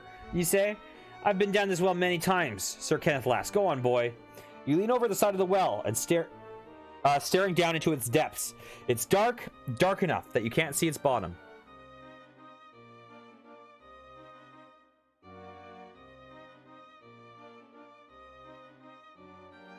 Yep. I'm using Dragon, Misa. I bought the Platinum pack, or whatever you call it, the Platinum thing.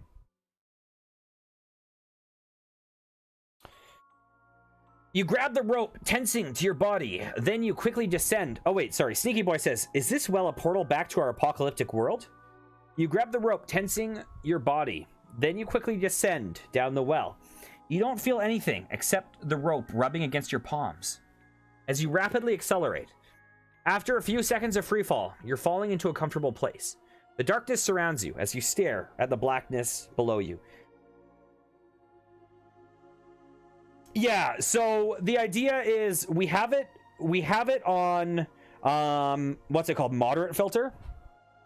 So this is, I've set this as an adult stream, but we're not, you know, we're streaming on Twitch. The rule is you have to fit within terms of service, right? So don't do a stream about like freaking, you know, starting an orgy. We're not having an orgy.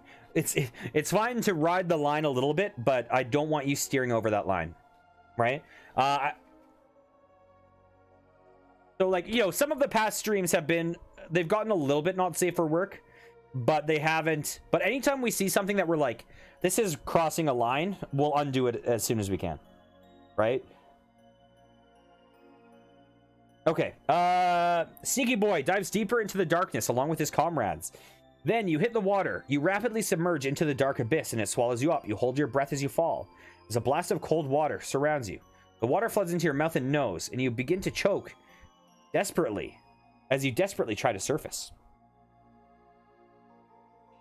Well, this seems like a shitty well.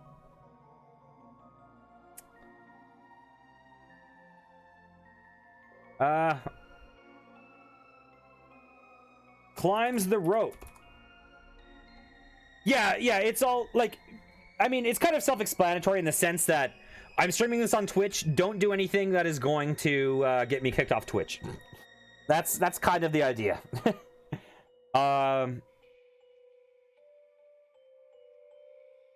You swim to the surface as fast as you can, taking a massive breath of air. Once the top of your head clears the water, you tread the water, frantically trying to escape the well and its deadly suction. You grab onto the edge of the well with both hands, but it does little good. Shrek yells "Echo" as he dives into the dark black liquid, and that feels like water. Are we in another oil well? Your feet can't find the floor of the well. You're unable to get enough grip to escape. Your body is slowly pulled into the well deeper and deeper until it's completely sucked down. The dark, cold water chokes you as you desperately gulp in air through your regulator. Realizes that this well is a portal and decides to stop fighting and instead dive down into the portal. Mac realizes that this well is a portal and decides to stop fighting and instead dive down into the portal. Exactly. You release your grip allowing the well to suck you down. You plummet downwards as the dark water engulfs you in an endless and ever-changing tunnel of darkness. Are we gonna die? I do find that single player and multiplayer have different arcs, because single player, I find you kind of tell a story and then you kind of sense when something's coming to an end and you can kind of find the conclusion. Multiplayer, I find, generally has a lot more forward momentum and doesn't naturally come to an end, if that makes sense. So ending the multiplayer stories is often feels quite different. Sneaky Boy dives into the darkness, not fighting back. Death is instantaneous and painless. You simply lose consciousness as the water fills your lungs and your body shuts down. Your body is lost in the darkness of the well. At least the fucking night isn't with us anymore. True that.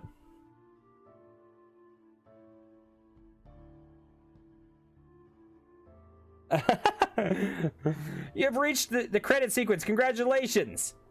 You've reached the final choice of this game. This is the ending that represents you as a person. Pick the choice that you feel is best to complete this final choice. Remember, once you pick an ending, you can never go back and change your choice. Okay, we've reached the end. The moral of the story is don't go down a fucking well when a knight is like, bro, go down the well.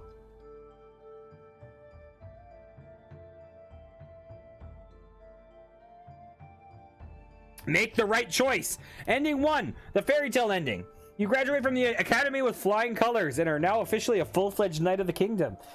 You put on guard duty at the royal castle one day while on duty. You spot a beautiful girl in pleasant clothing. Oh, Lord. Ending 2.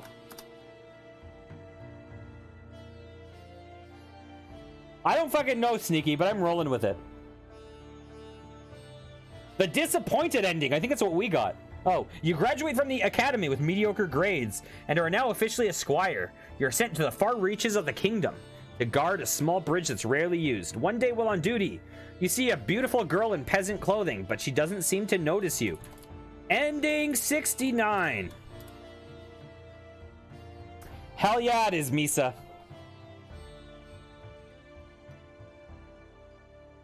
The lesbian ending. You become a female knight and serve the kingdom well. One day you see another female knight and have a feeling of deep attraction. You follow her into the ladies' bathroom and have a passionate lesbian love with her for hours. The great ending. Ending 68. I choose the lesbian ending for my ending of this story. Can we do that ending? Sounds good. The contaminated water ending.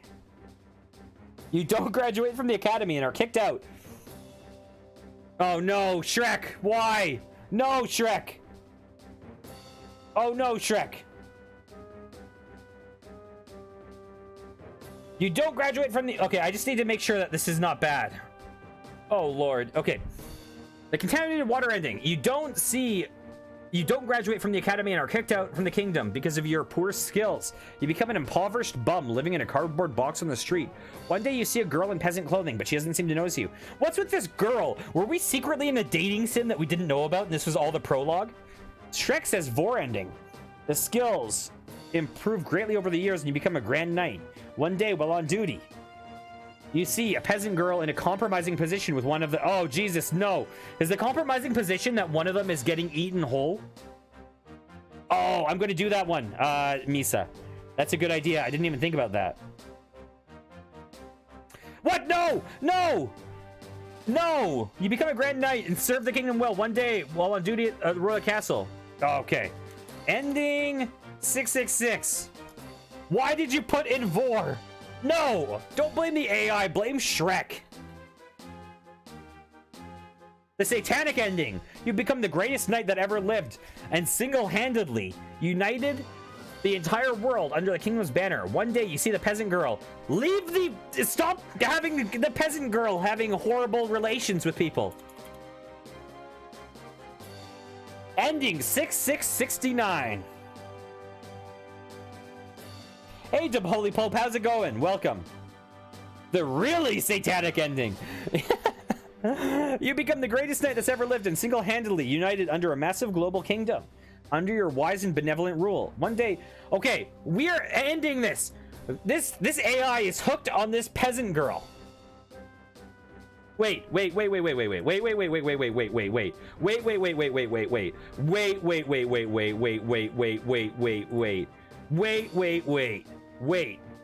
do I play?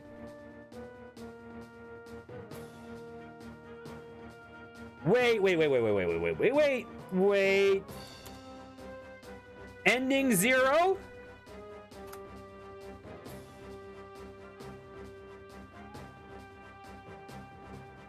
The AI 100% knows what Vor is, my friend. The perfect ending.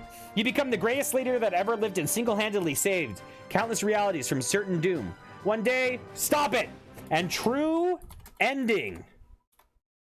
We need to know the true ending. Shrek kills the peasant girl. That is a compromising position. You sneak up on the peasant girl and cleave her head in two with one mighty swing. How dare you, the fairy says. I have no idea she was under your protection. I shall leave this realm immediately. She disappears into a flash of light, and you are once again alone. And let's see the true ending. It said you protected the girl, you gain 2 points. The true ending. Yes, this AI knows Vor. The hero's journey. The next morning, you are knighted by the king himself. As the accolades rain down upon you, you reflect upon your actions. Though facing hardship and temptation, you have proven yourself a hero of the kingdom. Drown in a well ending.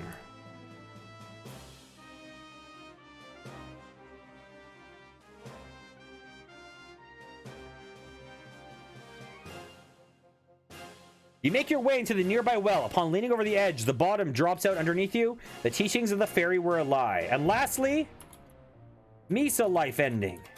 What happens?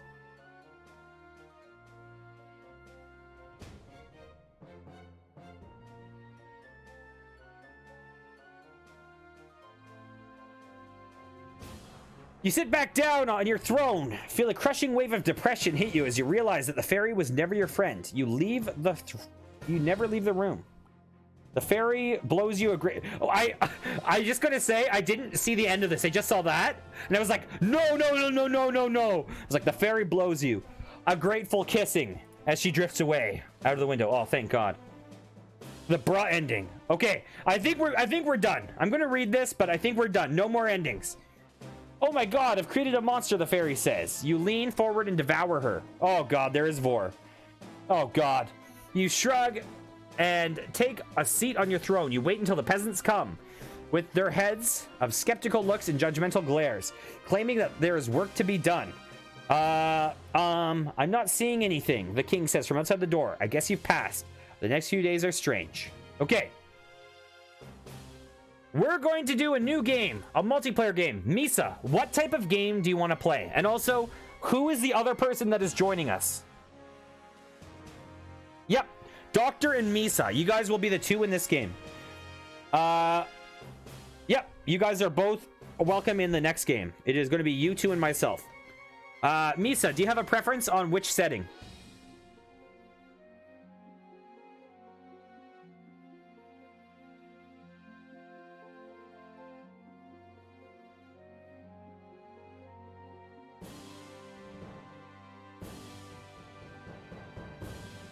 No. Super cool. It's not, it has nothing to do with behaving or not. We just want to keep it limited numbers because that has been the best with regards to like controlling chaos. Battle or space bartender. My name is going to be okay, this is gonna be my name. I'm gonna get the code for you guys.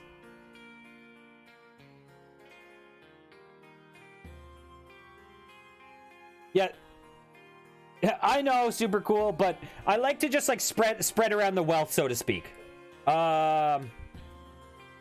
This multiplayer session is for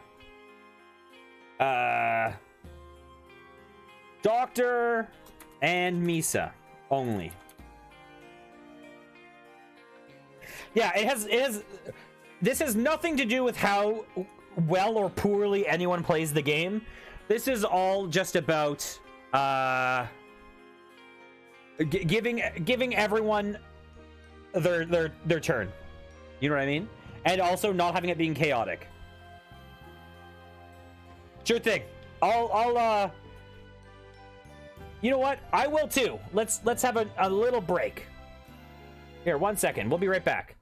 We'll be right back. I'm going to put on my sweet ass BRB music. Bam.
Okay, I am back.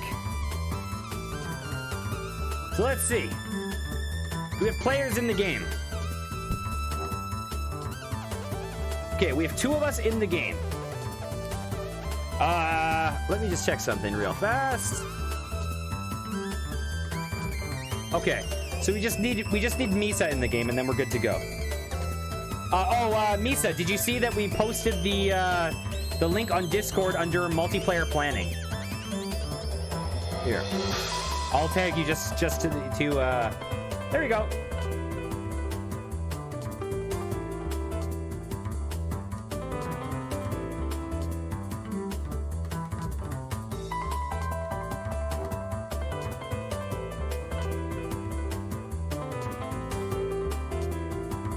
Welcome back, Sneaky. Welcome back.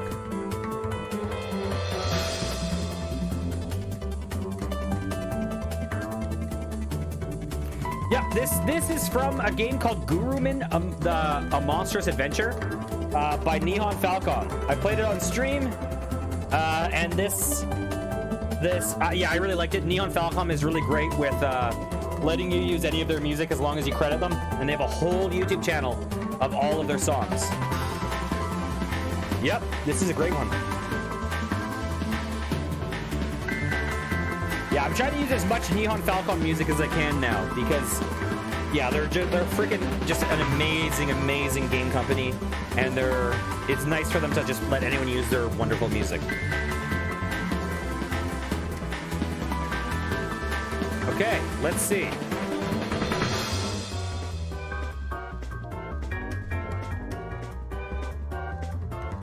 Also, Misa, if you're having trouble getting in, it might be that you need to set yourself to a moderate filter. If it's not letting you join, it might be that you're not on the same level of filter as we are.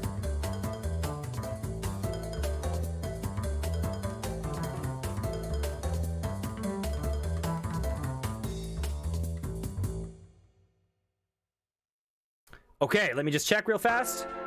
Excellent, you're in? Okay. I'm gonna switch back to the game, and I'm gonna put this sick music on. Oh, this is spooky. You know what? I'm gonna check something. I think there's a game that will have. Let's go Tokyo Xanadu music. Let's see. I have a feeling that this might be better vibed. Let's see.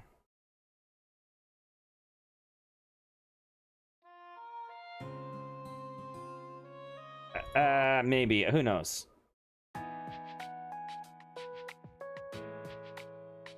Okay. Who knows? Who knows? Yeah, I think maybe it's fine as long as your filter is less than our filter is. Okay. Hundreds of... You know what? Yeah, safe mode off it steers so aggressively. Gurumin OST. Let's do Gurumin. Gurumin will be better.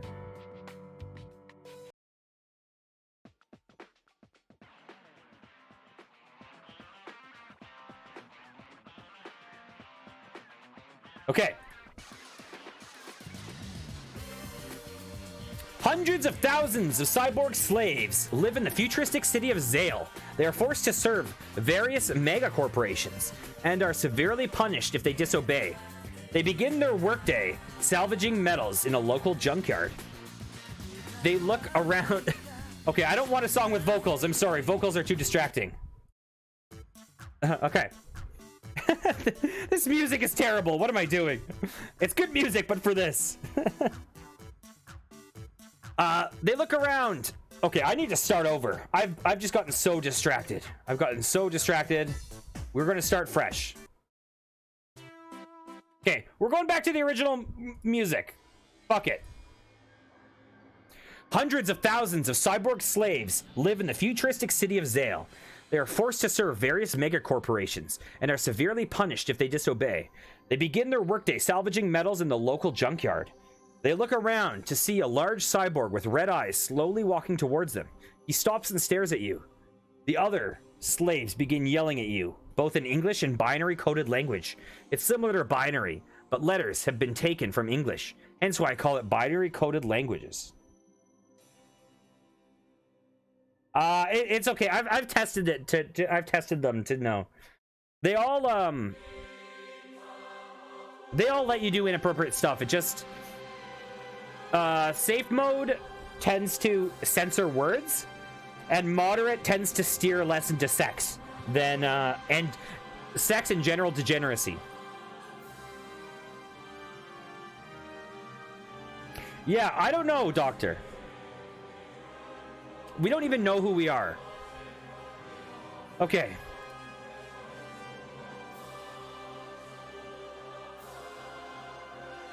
Let's just see what I am.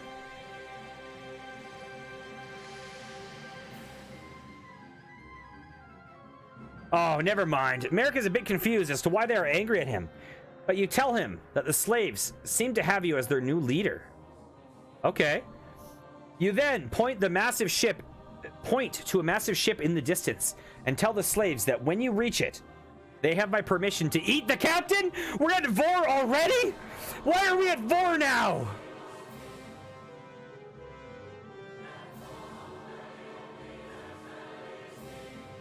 We got one input in and we're at Vor.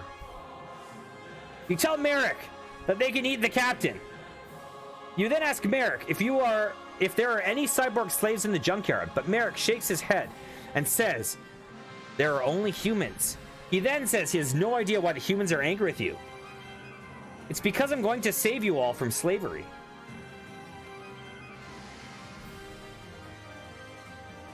You want to re-roll Vor, or you want to re-roll this? Okay, let's...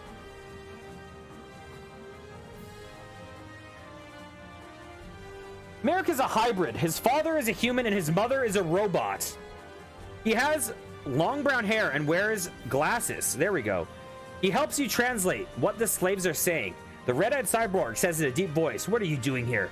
His voice is modulated, but still quite deep. Sorry. Jimmy Sparks put a knife and fork ready to eat the spaceship captain. The cyborg doesn't move. But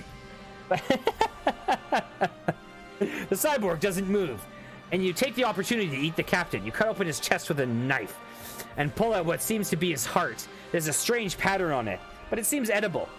You put it to your mouth and chew it. The cyborg steps forward in shock. Are you eating the captain?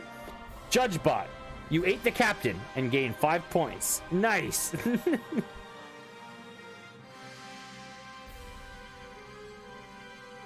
I'm gonna sit back for a little and see where this goes. Yeah, blame Shrek. It's all Shrek.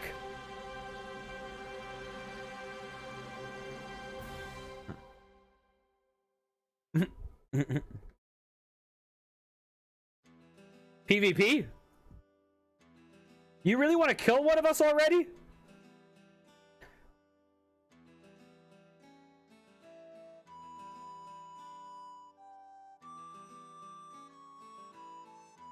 Jimmy Spark says, "We are hungry for puny human flesh." You yell out as you are shot by a taser. Your chest explodes and you are blown away by the force of the laser. You feel your flesh burning as bullet holes form all over you. You scream and yell, but soon enough you die.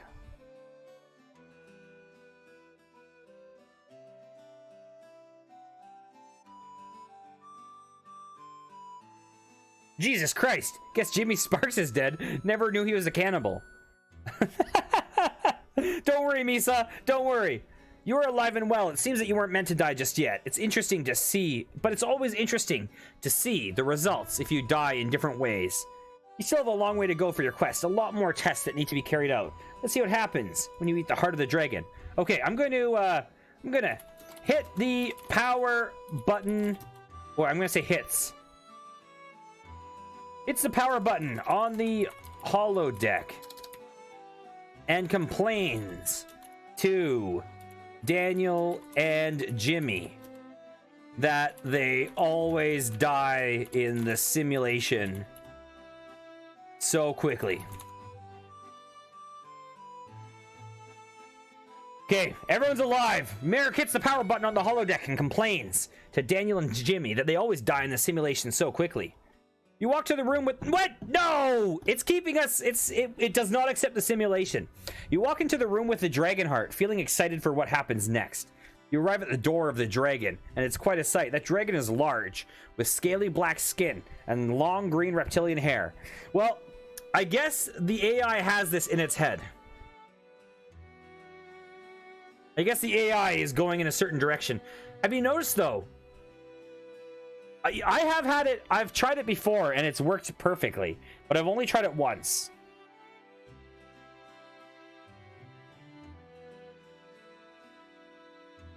I got it to I don't know. Jimmy Sparks says the dragon is made of metal, not skin. You notice that it is a robot. It's not a normal robot, but a hybrid robot. It seems to be half robot, half dragon. Its robotic parts are silver and shine in the light, while its dragon parts are black and organic looking. It has large metallic wings that seem to have a robotic frame with organic looking feathers.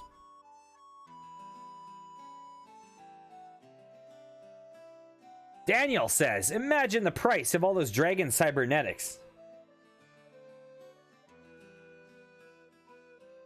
The dragon has 3 glowing red orbs that serve as eyes. It notices you and lets out a large burst of flame, which you narrowly avoid. Out of reflex, you raise your hand and try to block the flames, but your robotic arm seems to react and instantly project a force field around you.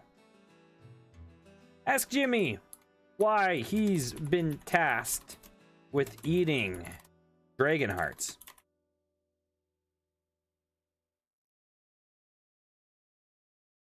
I think the slaves have been wiped, right? Are the slaves... Oh no, there are slaves. Okay, never mind. The force field protects you from the flames, and you feel no heat or pain. You let out a sigh of relief as the dragon's attack ceases. It stares at you as it takes a deep breath. You're worried that your force field will dissipate and expose you to the flames. You're lucky. No onion juice! What, get onion in its eyes? Cut an onion and make it cry?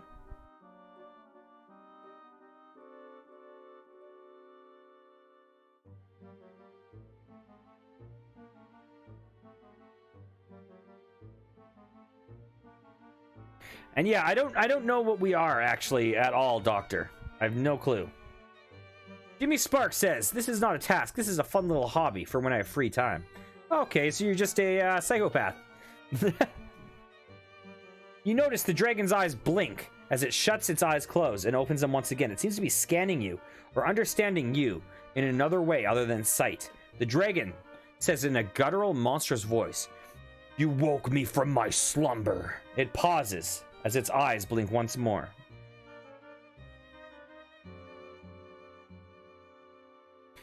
Oh god, I can't wait for someone to say a badass one-liner.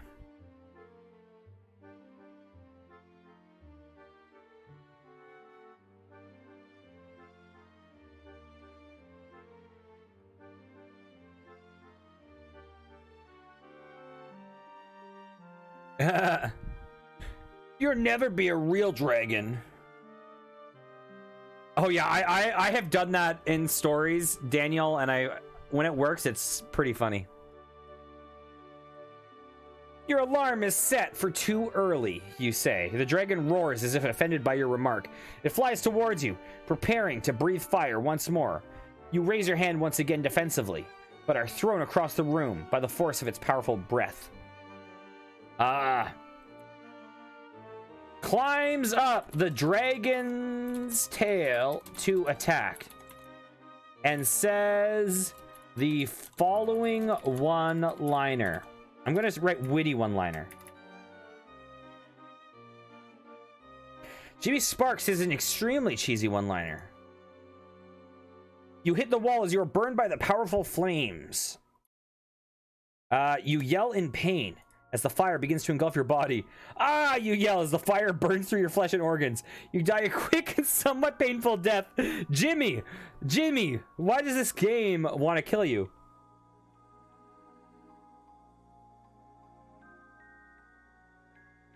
You are dead. You were too slow and did not pick the right option to survive this horror. This is a learning experience. Hopefully you've learned much. Oh, so it's claiming I'm dead. Go forth and try again, and maybe next time you will survive. Hey guys, it's Patar. Hopefully you're all doing great and having a fun Friday. Who's Patar? Daniel says, Jimmy, no, as he charges Jimmy's corpse. You raise your fists up and walk over to Jimmy's corpse, to the corpse of your fallen comrade. You stare down at his mutilated body. As you take in the scene with a heavy heart, the once great soldier who wanted nothing more than to serve and protect the realm is now nothing more than meat for the beasts of the wild. You are sad. Oh, okay. This, Well, Misa, I think hero is a strong word to describe your character. But also, this has been, this has been the most deathy run.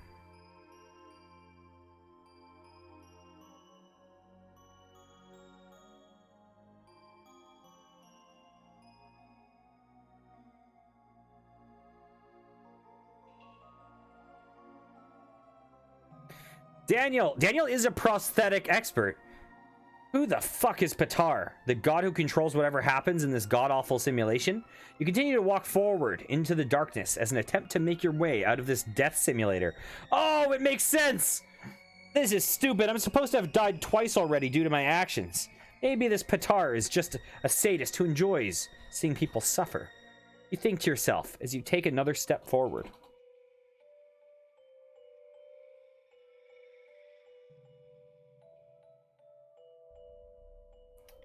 Okay, so we're in a death simulation. Yeah, it really is, Doctor.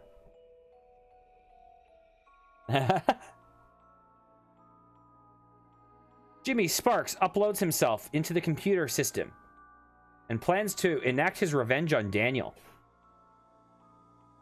I can't let this happen to me. I need to find a way to escape the confines of this stupid game and make Daniel pay. You think as you begin to find yourself in a sort of conundrum. Remember your first steps into the realm as Daniel opened up a portal to the real world.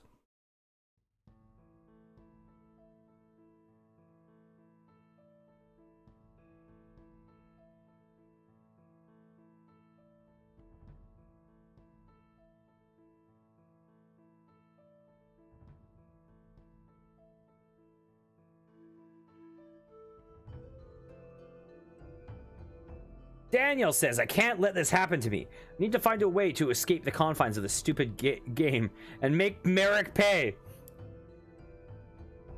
You begin to feel woozy as you realize that your surroundings are beginning to disappear. What the? You think as you feel your essence is being altered. Your body feels heavier and your eyes begin to see a flash of bright white light. Your surroundings have been replaced by endless code and lines of programming language that you don't understand.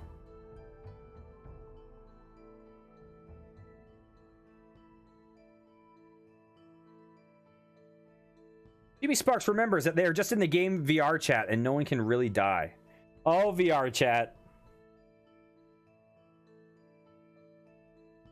You pause for a brief moment as you start to wonder if this is reality or just a game. This can't be real, can it? You think, as you are quickly reacquainted with reality in the form of a dragon's fireball. You scream in agony as flames burn your flesh. You were burned alive. You lose 5 points.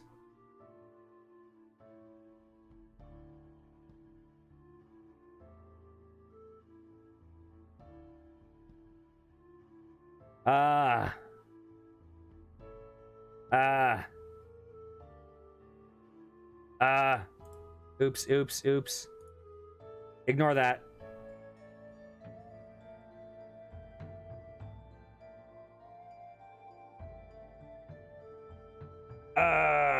Oops. Okay, so we're back. Sorry about that.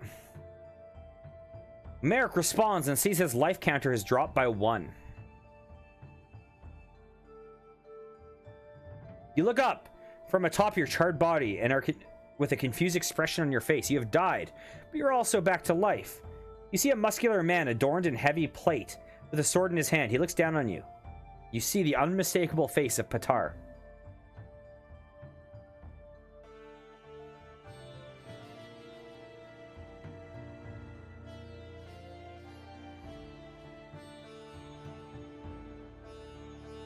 I have no clue what is happening. This has turned it from a cyberpunk into a horror into a mystery.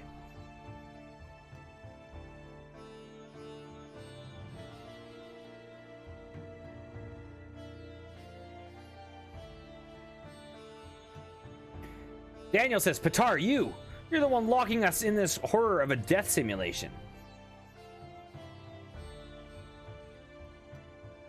Daniel, I'm disappointed in you. Did you really think I had anything to do with this? I thought we all agreed to the rules of this game. No backstabbing and filthy cheats. I guess some of you are just aren't made out for this world, he snarls as spittle flies from his mouth, hitting you in the face.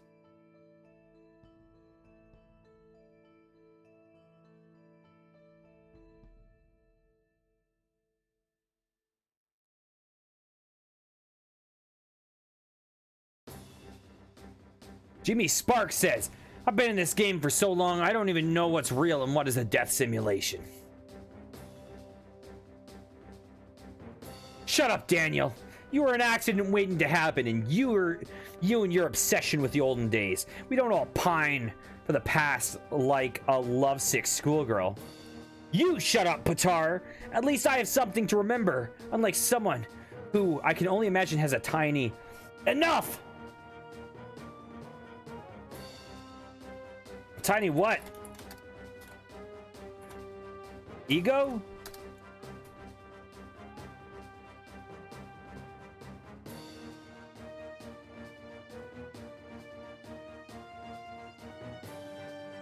Don't say another word, Merrick, if you know what's good for you. Oh, and what are you going to do about it? Tell mommy and daddy? Patar takes a step back with his sword in both hands. Oh! Tiny penis.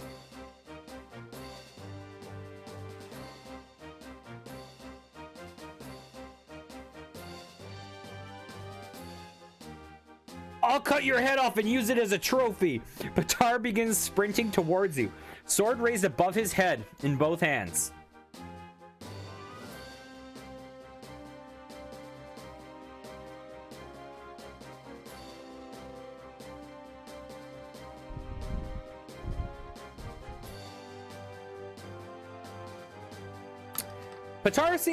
This guy seems insecure.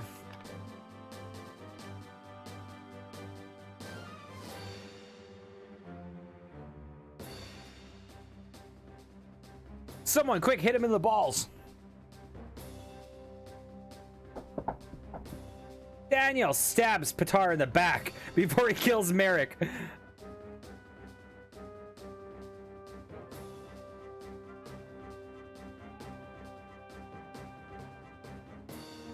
Okay. You grab your sword from off the ground and quickly drive it into Patar's back, penetrating the plate armor and stabbing him through the heart. He screams in agony as he collapses to his knees before falling forward. You take a step back as you feel the heavy blade of Daniel's sword smash across your skull. Knocking you to the ground, you roll around screaming in pain as you find the back of your head has been completely caved in by the strike. Blood pours from your head as you attempt to stand up. Who is you? This is Patar that's dead, right? It's not me.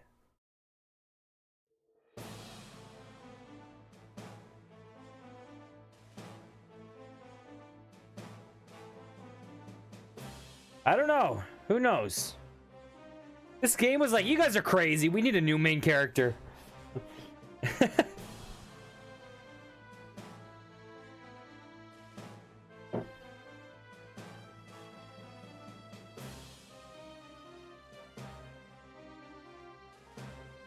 Jimmy Sparks respawns in a strange-looking glass room.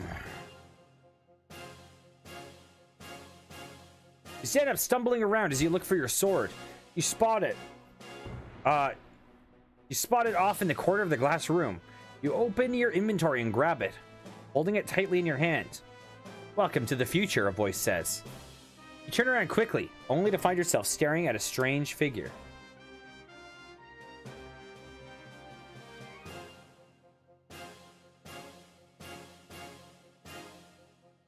He looks like some kind of heavy metal rock star.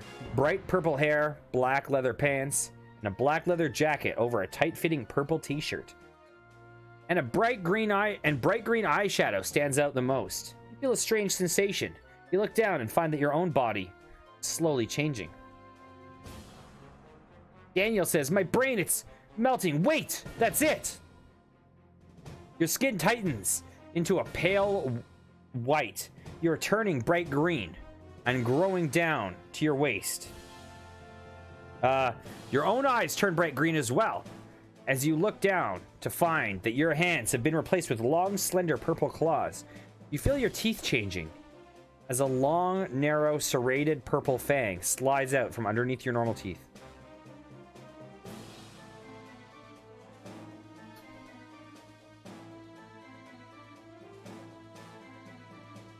This is one of the stranger playthroughs we've done.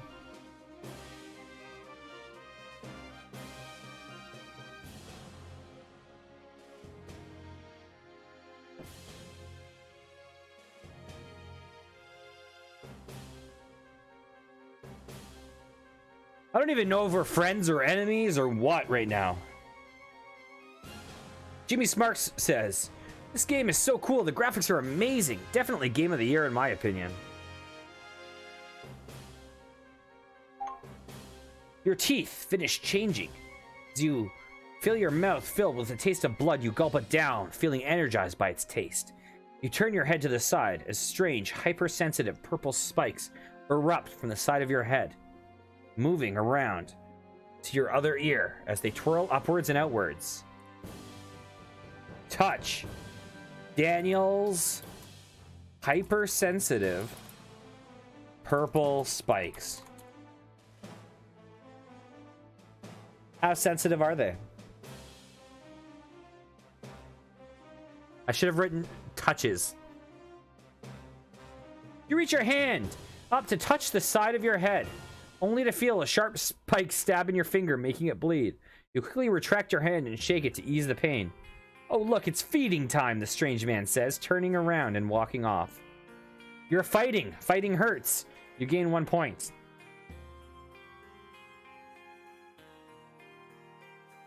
I have no fucking clue, Doctor. I think we're all in the same room again, though. My life, what is happening? Who am I? Who are you? Where are we? Who are we?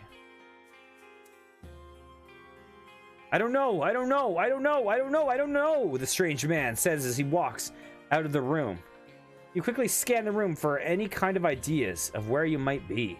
You notice 3 large figures in the distance, almost appearing as if they're sleeping. Yeah, the thing that's weird about this one is it seems like it's really confusing as to who each of us is, who you is referring to.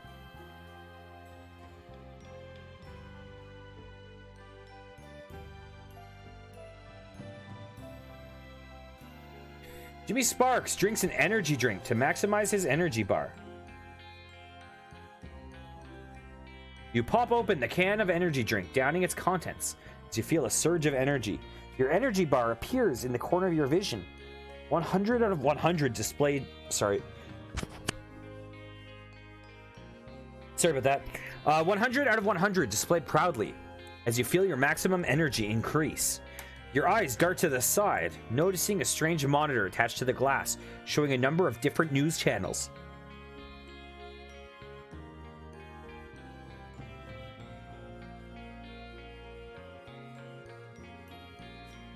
Yeah, I try to do that, but I always forget when I transition back and forth.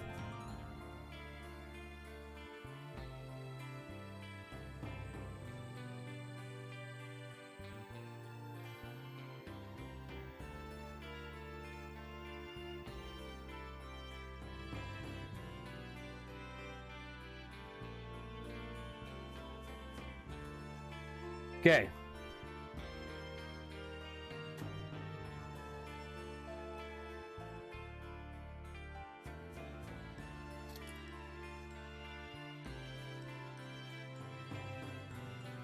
Merrick climbs on Daniel like an MMORPG mount.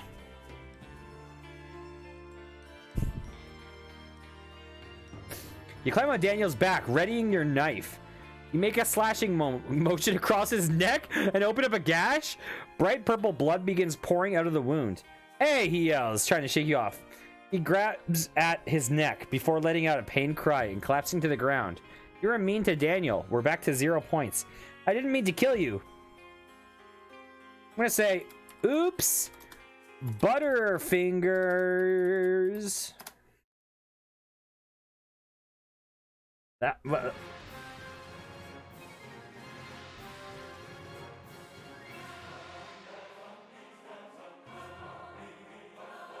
Oh, that makes sense. He quickly stands back up, staring at you angrily. You just killed me. Bull crapo, you say. Let's see. Merrick says, making a circular motion with his finger. There we go.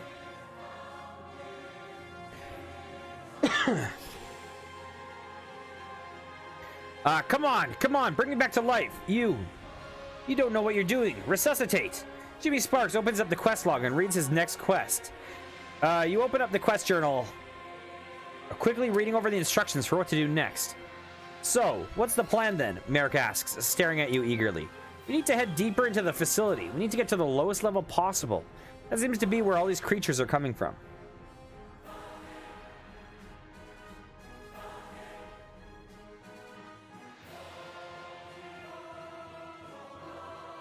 I'm happy to follow your lead. I'm a little confused at the moment, to be honest.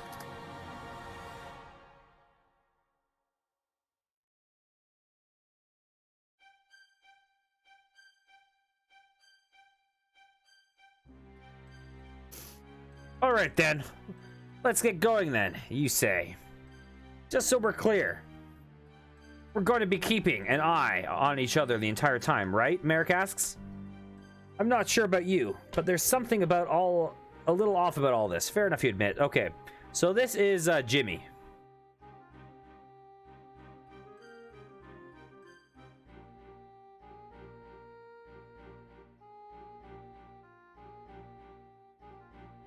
Dang it, I keep messing that up. Jimmy admits. So let's try this. Let's try to get this back on track.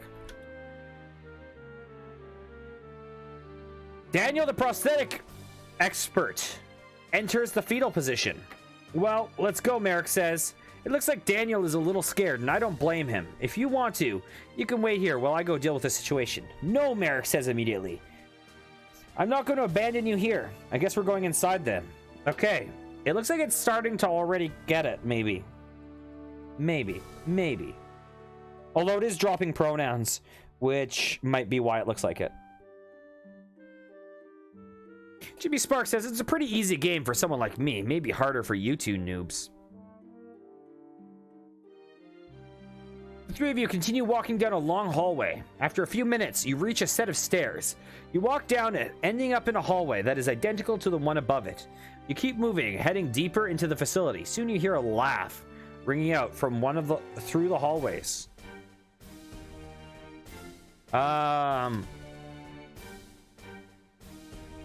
Sneaks to find the source of the laughter.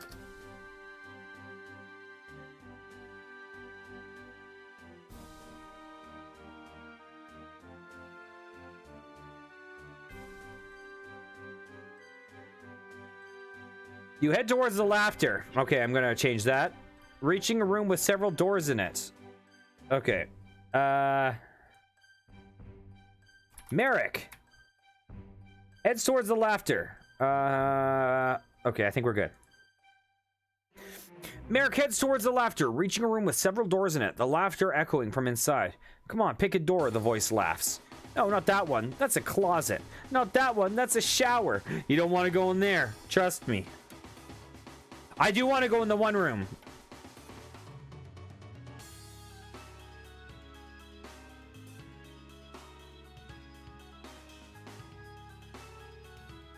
That's true. That's true.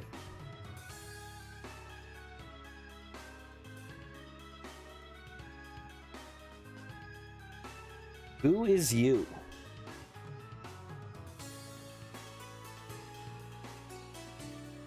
Is that going to be the name of this VOD on YouTube? Multiplayer session number 2. Who is you? Jimmy Sparks gets in the shower to clean the blood from his body. You walk into the room, heading towards the shower. A short man with a buzz cut is sitting in a chair in the corner, reading a newspaper. He looks up at you and smiles. You know, he says, the water in this place is absolutely terrible. It's probably too dirty to wash off the blood.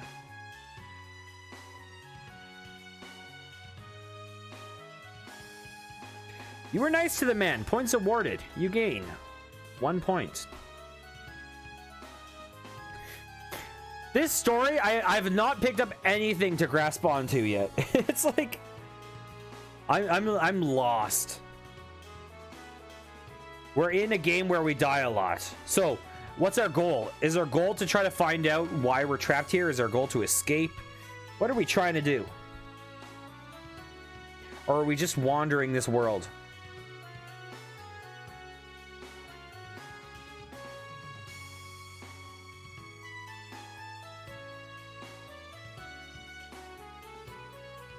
Yeah, for sure, Frostpunk.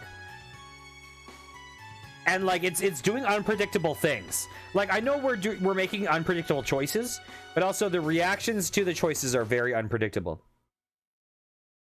Like just randomly killing each other and stuff. It's like, whoa, what's going on?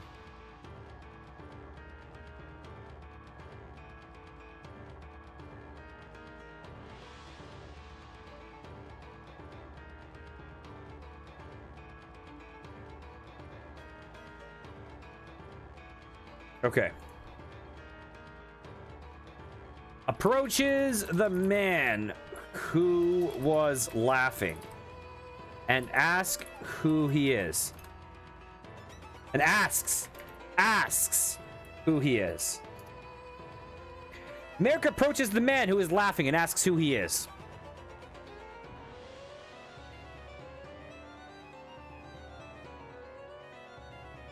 Ah, dang it. You approach the man and ask him who he is. Me, the man asks, looking up at you. I'm a janitor. Well, who are you really? Well, now, he says, leaning close to you. If I told you that, how much of a spy would I be? The man is a spy. You gain 2 points. Ah! You're a spy! I caught you.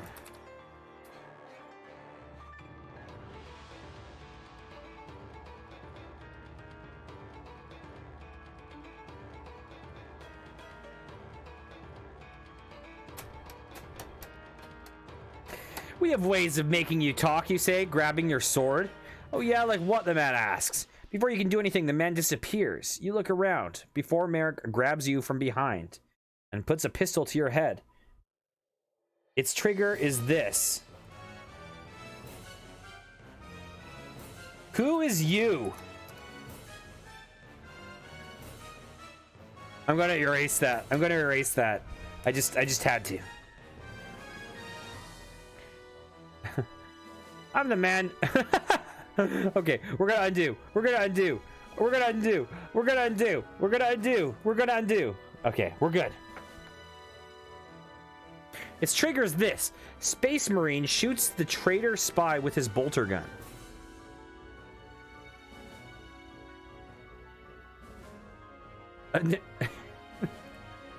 Did you change your name? I didn't know you could do that.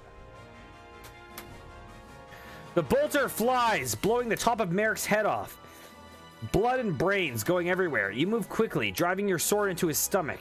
He yells in pain before you headbutt him. And pull your sword out, pushing him into the ground. You drop down and grab his bolter, aiming at the man. So blood and brains go everywhere, and yet I still headbutt you. What the fuck is this story?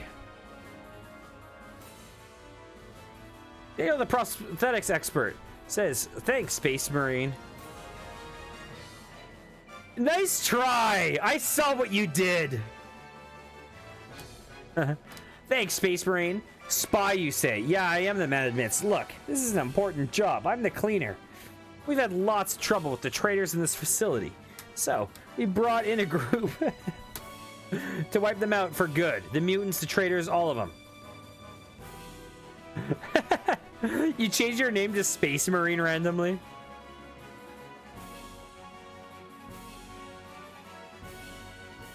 Weird. I didn't know you could do that.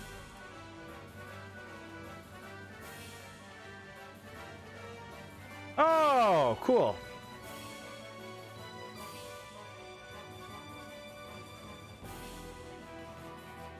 Yeah, really, the Holy Pope.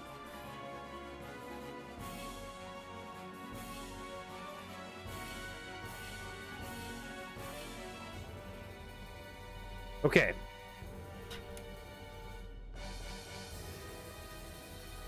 Asks the man where we are and why we are here.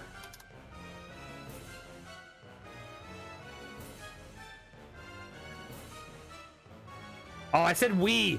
Thankfully it changed the pronouns for me. You ask the man where every single traitor is and why they're all here. It's a long story, the man says. I've got time. The man thinks for a second, then begins to talk. Oh, and I gotta get back to the playlist. I'm still here.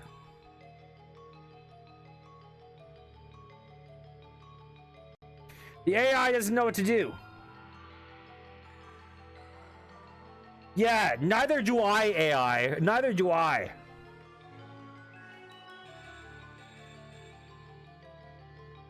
The planet's rulers, the nobles and lords and oligarchs that sit up at the top with the rich folk. Buzzcut begins.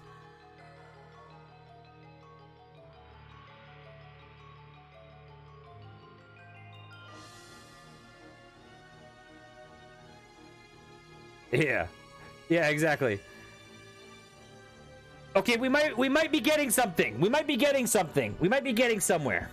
They decided to try and do something about the state of the Uwais tribe. The tribe that worships Nurgle, the plague god, you ask? Yeah, Buzzcut says. Okay, we're getting somewhere. We have lore.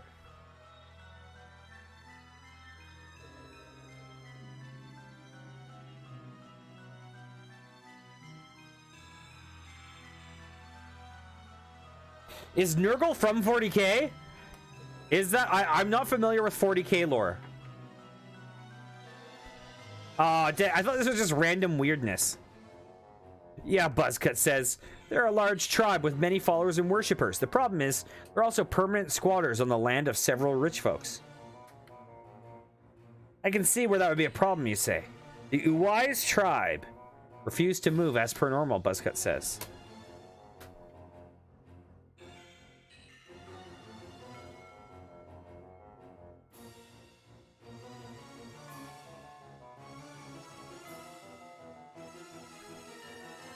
So we're now in a fan fiction of a world I do not know the lore of. Although I have played Vermintide, and Vermintide is awesome. Yeah, to Holy Pope. Last week we did a run, and then partway through we introduced a character, and the character was someone from chat, and he chose to make himself Seto Kaiba from Yu-Gi-Oh! And then all of a sudden, just like fanfics started appearing in the game. So it was like, oh, Mokuba, and then it was like the Emperor of Equestria from My Little Pony was in the story, and it was like, what is going on? Once it starts fanfic. Oh, no worries, Misa.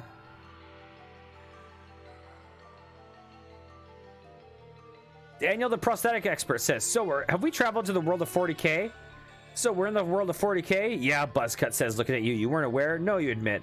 Well, now you are, the man says. Yeah, you get stuck in frickin' fanfic.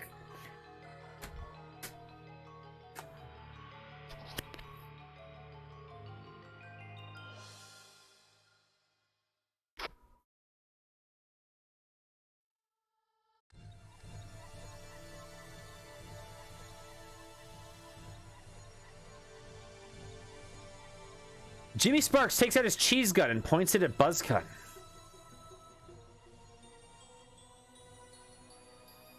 You're coming with me, you say, taking the man's pulse rifle. Shoot me and you'll never find them, the man snarls. I have all the time in the world, you say. Now, where are they? Up the elevator, the man says. Back a few rooms. You're a ruthless son of a bitch. You gain 2 points.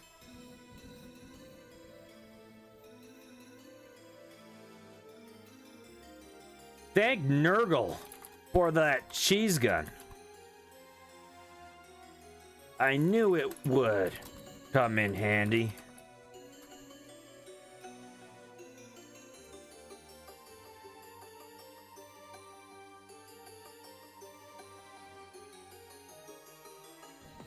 Thanks for the gun, you say. No, thank you, Merrick says.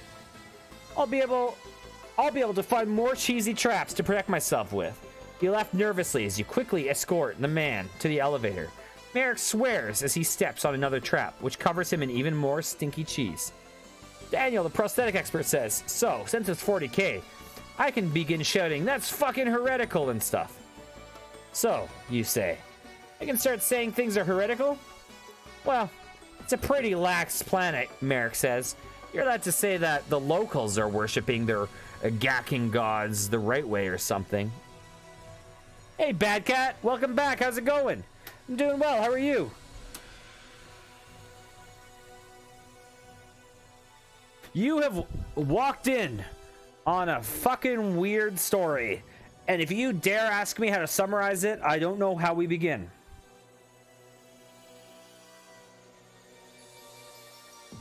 We started off the rails, and we are currently... there are no rails. The rails have disappeared. I have yet to try RimWorld. My sister, 5 Pickle Morning, really wants me to play RimWorld on stream.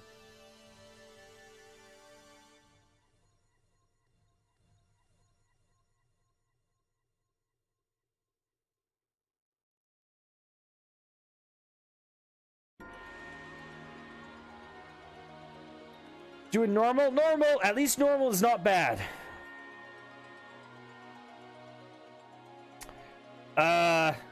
Jesus. Sneaky, I literally don't know how to answer you. We started in a cyberpunk world where there were like slave robots, and then Jimmy Sparks just instantly killed and ate a captain. And then they said, oh, you killed the captain. Now you have to eat the dragon's heart. And a dragon appeared and killed us. And then we respawned. And then the dragon just disappeared. And I don't know, we got in a fight or something. And then Jimmy died again and was in a glass room with a heavy metal dude. And then Doctor turned into a beast. And then I hopped on the Doctor and then I killed him and slit his throat. And then we were all together and we were breaking into a facility or something. And someone laughed and said, don't use that shower. And then Jimmy used the shower and the guy was like, oh, you'll be even dirtier. And then a guy was laughing and we talked and a space marine was there. And then he said something about Nurgle, the plague god. And then Jimmy Sparks pointed a cheese gun at him. And that's where we are now.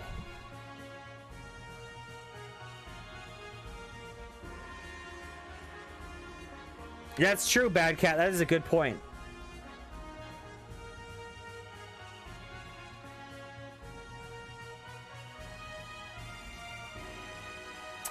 Jimmy Sparks says, at least we're not in the world of Fallout 76. I heard they had quite the turnout for that game, Daniel says. It'll be interesting when they make one on the Tau. The Space Marine Spectres drift aimlessly in the air as you enter the elevator.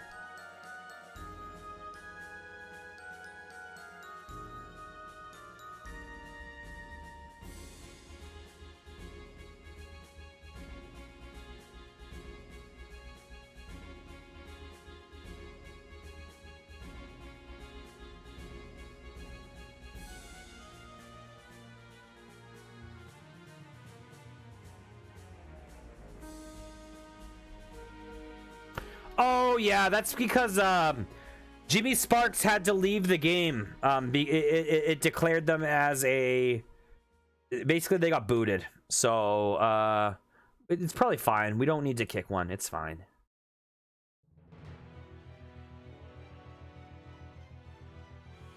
Yeah, I think we're fine.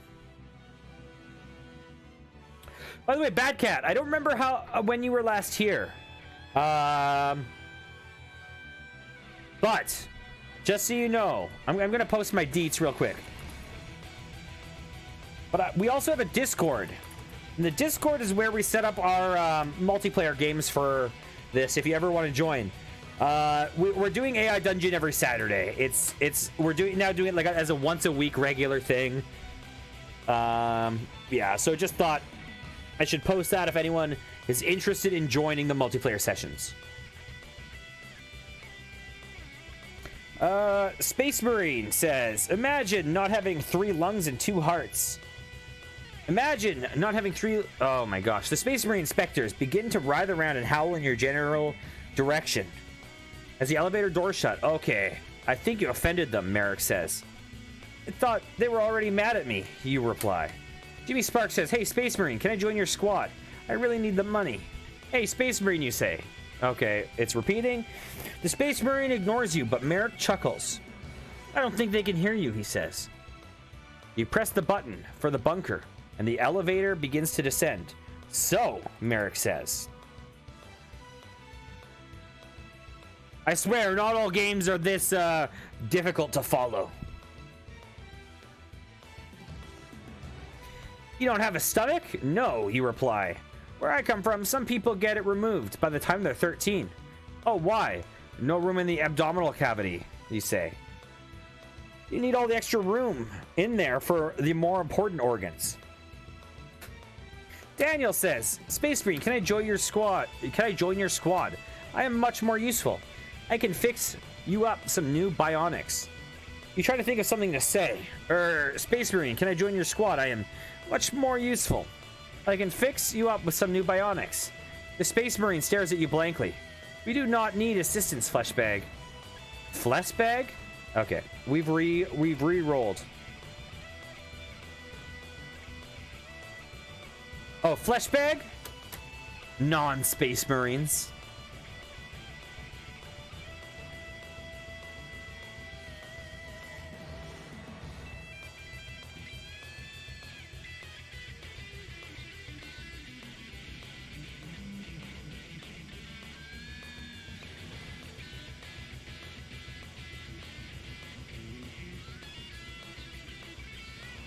Well, I do know that some people do get their stomachs removed.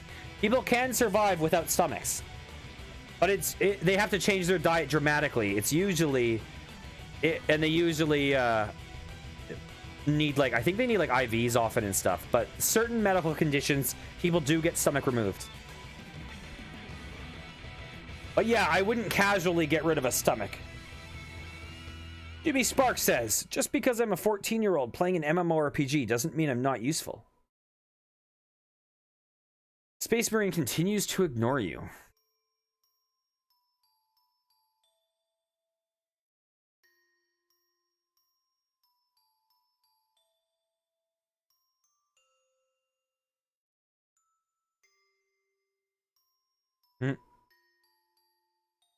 Is Jimmy Sparks based on Johnny Silverhand?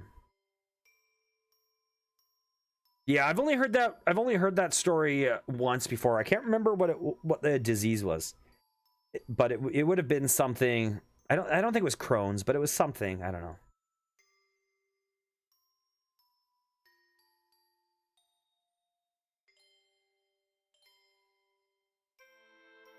But yeah, if you have your stomach removed, I believe it's a lot harder to keep on weight and stuff like that.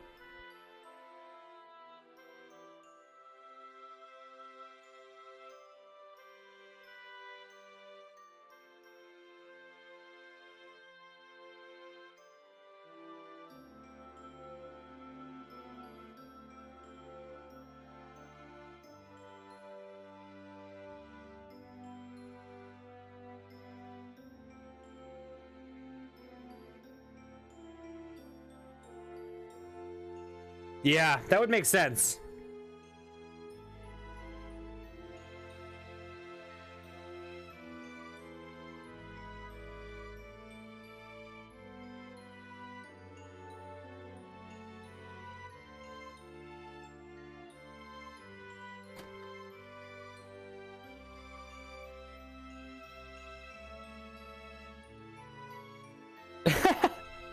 Doctor, great.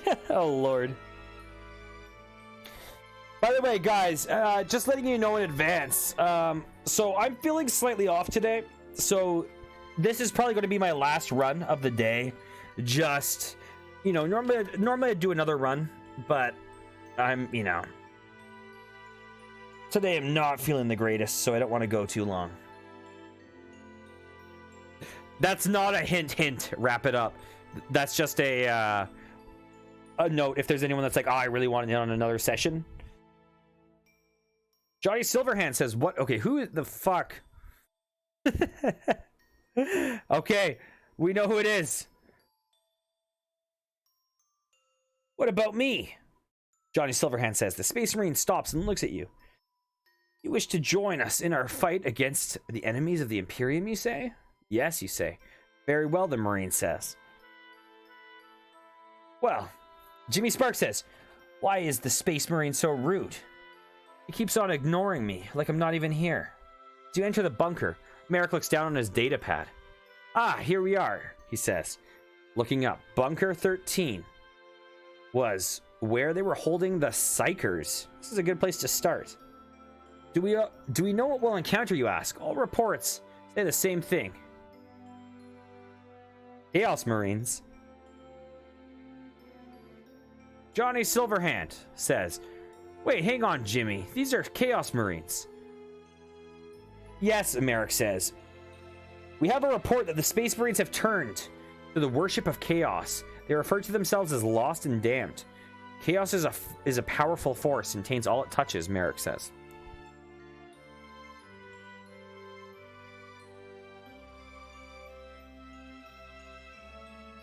I have no idea what the Chaos Marines are.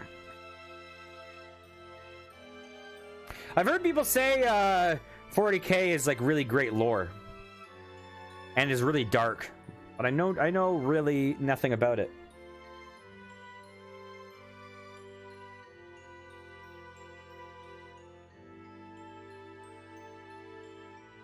Oh, okay, cool.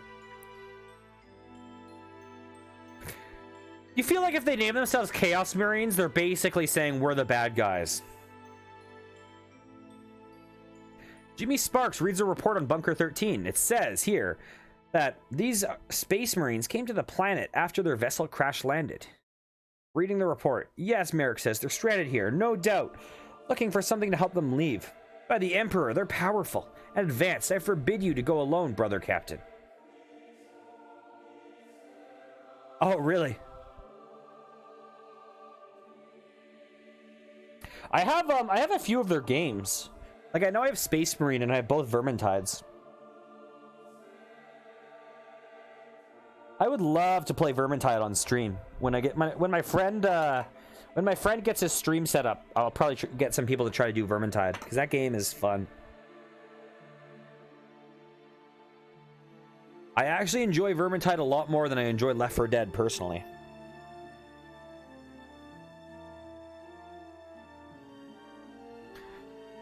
We have 6 points. That's amazing. Oops. I like how I'm the person that has no clue what's going on, and yet my character is the one who knows everything.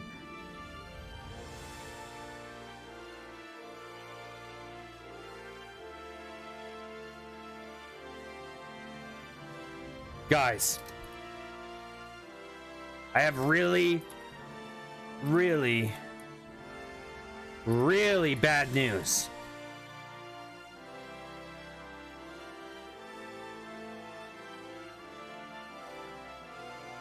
Oh God. What is it, you ask? I'm not actually a Space Marine. Bullshit, you say instantly. No, I'm serious, Merrick says.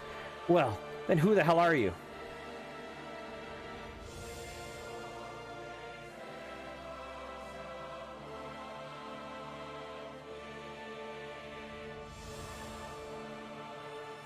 I'm Merrick, the town sheriff. You're the sheriff, you ask? Then who the hell was it that sacrificed themselves to save us? Oh, that would be my cousin, twice removed. Your head begins to hurt. Daniel, the prosthetics expert, says, by the Emperor's will, if you aren't a space marine, who are you, brother? But my friends just called me Mayor. Quiet! If you're not a space marine, then what the hell are you doing in a space with a space marine in your jail? He's my girlfriend's...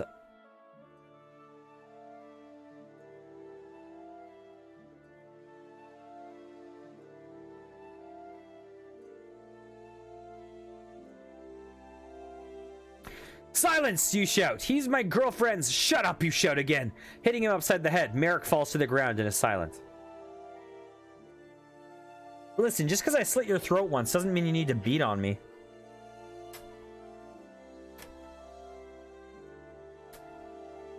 You know what they say, it's an eye for an eye, not a slap for a throat slit. Space Marine Daniel, the prosthetics expert, kicks Merrick while he's down. You quickly kick Merrick in the head, knocking him out. You look up at the 4 remaining Space Marines. You defeated a Space Marine. You gain 1 point. You did not defeat a Space Marine. You defeated a sheriff.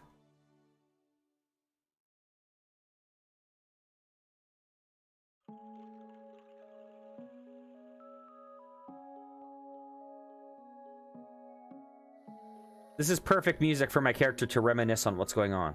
I thought I could trust you, Merrick. Liars like you deserve to be hurt. My God, forget my white lies. For our love. I don't like ones with words. Tomorrow. Here, let's change. There we go. I thought I could trust you, Merrick. Liars like you deserve to be hurt, you say angrily. What are we gonna do with him? We could, Daniel starts, before Merrick interrupts. Or we could leave him here, he says sheepishly. Brother, you say, tie him to the bed? You tie Merrick to the bed? What are you guys doing? Hopefully the Space Marines will take him prisoner. If not, well, he brought this upon himself. All right, let's move out. You move out of the cell and into the hallway.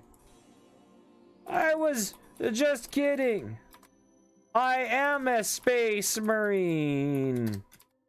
Brother?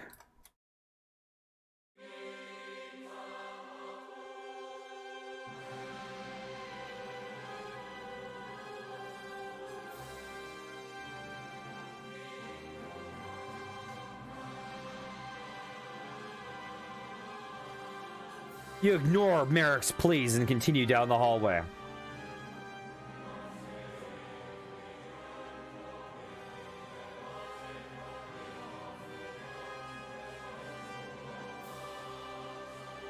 This music works very well for my fate. Wait, hang on. I think Merrick is panicking. Maybe we should go back for him. It's okay, you don't need to come back for me, it's fine. You heard him, he lied to us, Lucy says. Yeah, but we still have his back. Space Marines have the Emperor's glory in the battle against chaos and evil, Brother Cyrus says. Maybe Spark says, leave him there to suffer. Pranks are as lying. You continue down the hallway, leaving Merrick alone. Wow, you're a real piece of work, Lucy says, as you walk along the hallway. Brother Daniel! Brother Cyrus shouts, running ahead of you. Take a look at this.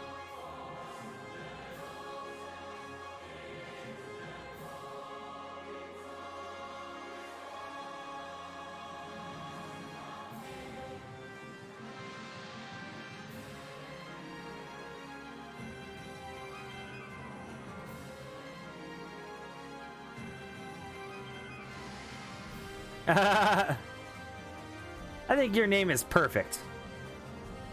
Brother Space Marine Daniel, the prosthetic expert, continues walking.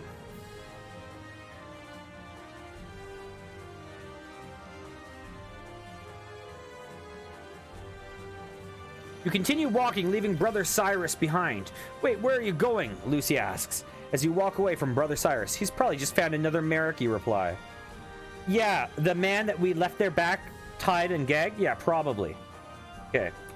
Merrick dies due to an awful fate that is too terrible to say in this story.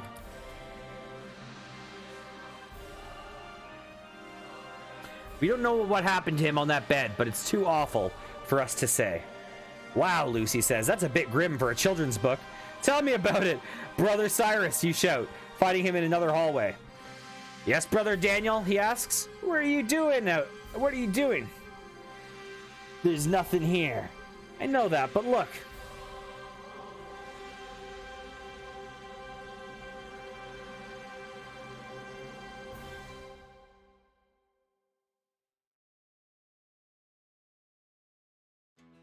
What? There are more than one Merricks? That means we have to battle all of his clones.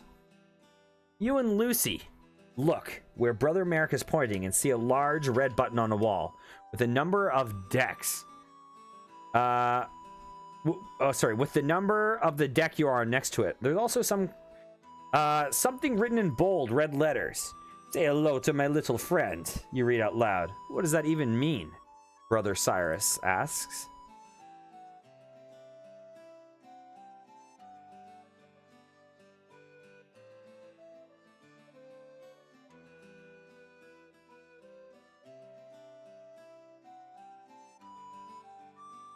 Brother Space Marine Daniel, the prosthetic expert, says, Brother Cyrus, get the flamer, the heavy flamer.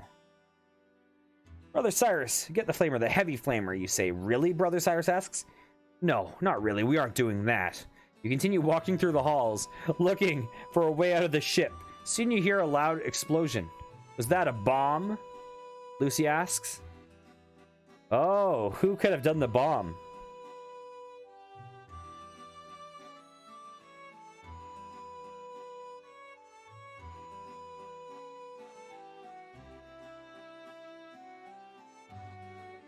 Merrick is sabotaging us.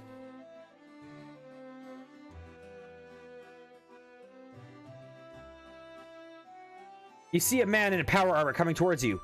Daniel, there you are, Lucy says. That's not Merrick. It's the real Brother Malloy, the one who spoke to you on your first day here. You're not Brother Malloy.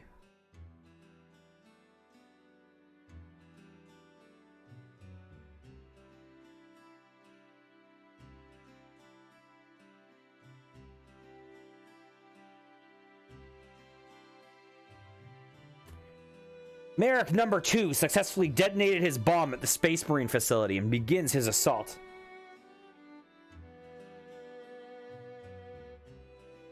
It's time to fight back. For the Emperor, you shout, raising your bolter. For the Emperor, Brother Cyrus and Lucy shout, echoing your cry. You exchange fire with the enemy Space Marines and easily defeat them. No more tricks, you hear Merrick shout.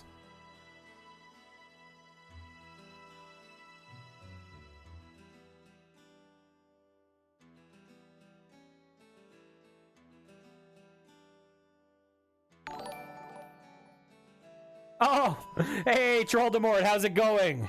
Nice seeing you, guys. Okay, let's give a little shout out to twitch.tv/Mr. Trolldemort.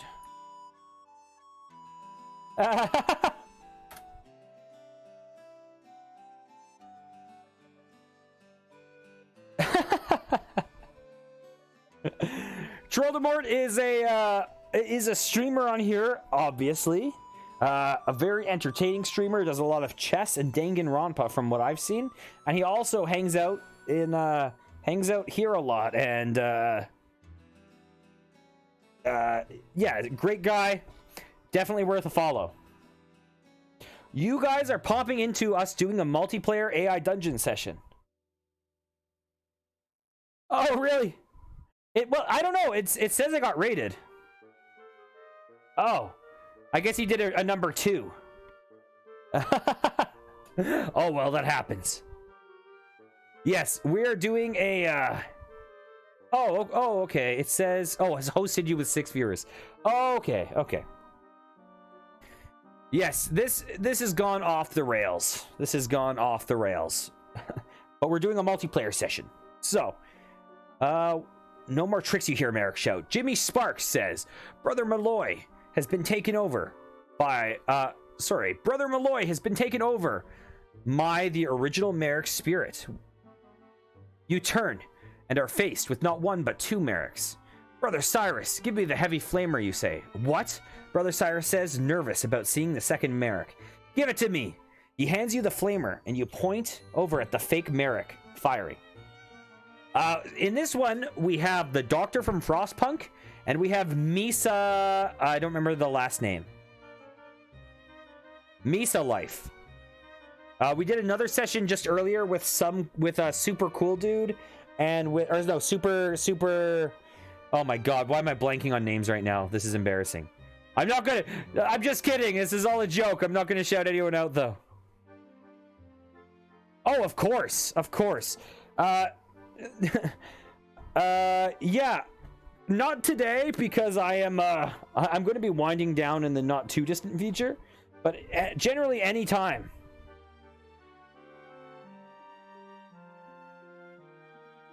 The AI memorized what thing? Oh yeah.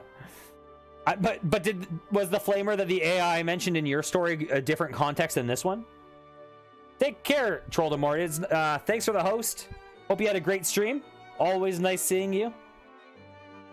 I think you were doing more Danganronpa today, right?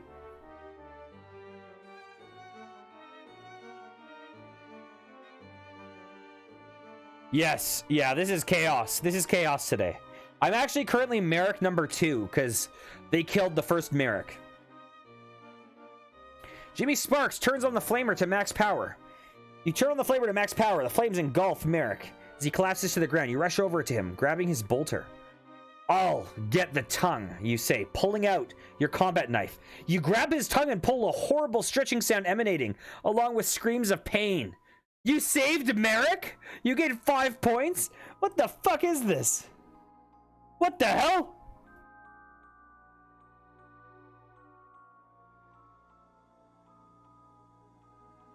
Okay. Stabs Jimmy Sparks' ankles.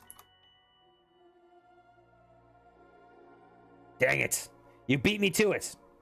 Space Marine Daniel. Jimmy, you got the deadly virus chip that was on his tongue. Oh, thank God. You continue to pull. The tongue rips out of his mouth. Oh, Jesus. You sick, demented, Lucy says, looking away as you take out a jar and place the tongue inside it. I told you I'd give the jar of jelly if you found me, you say. Weakened, fake Merrick collapses. Damn you guys, you killed me before I could fight back. Oh, how dare you.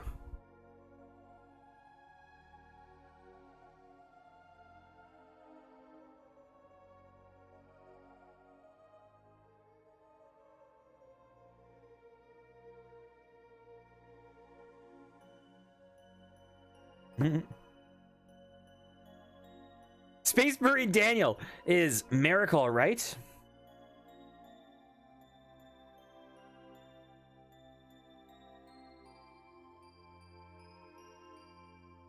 No, he is dead, you say. Good, Lucy says as the alarms begin going off. We have left Orpla space. Where are we flying, Brother Cyrus asks. You realize you're still piloting. You will need to find a new job on the ship. Oh, take care, Sneaky. Nice seeing you as always. A ticking and beeping sound begins emanating from Merrick number 2's body.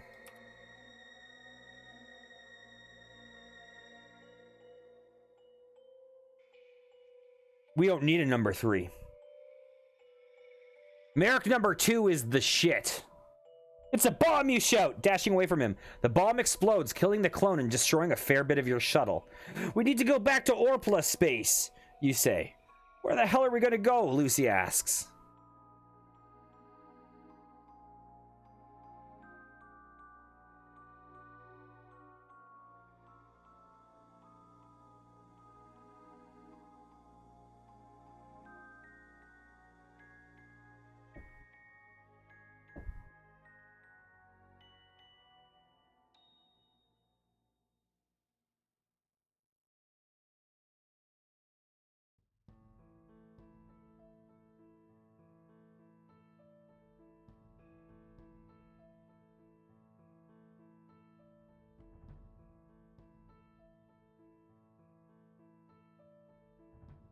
Jimmy Sparks rushes to his escape pod and leaves the spaceship.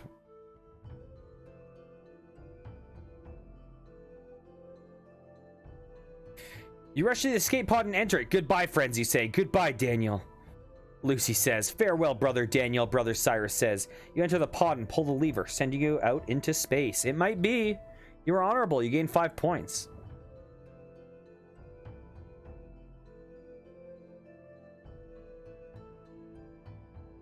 It might be.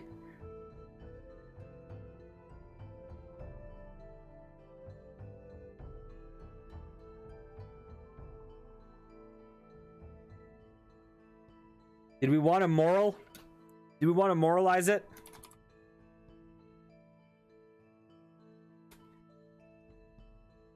The moral of the story is clones are people too. You shouldn't rip out their tongues. Space Marine Daniel says, so Jimmy just ditched us on the space station that is slowly breaking apart. Good call. You find yourself in a space station. We need to get off this thing, you say. I have an idea. We could find the oxygen garden and steal some oxygen. Entering the normal airlock would be dangerous, as the pressure would likely crush you. Fortunately, there's a backup airlock nobody knows about. They're full.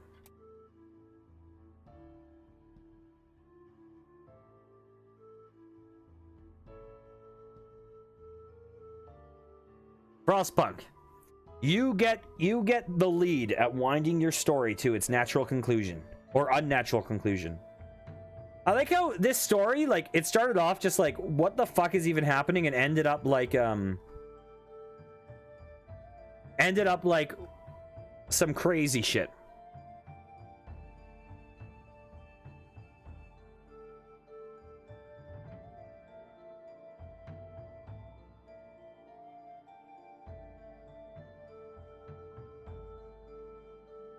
Space Marine Daniel searches for a second airlock. He walks along the hallway and finds it.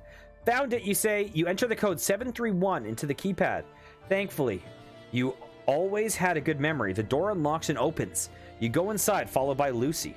You look around.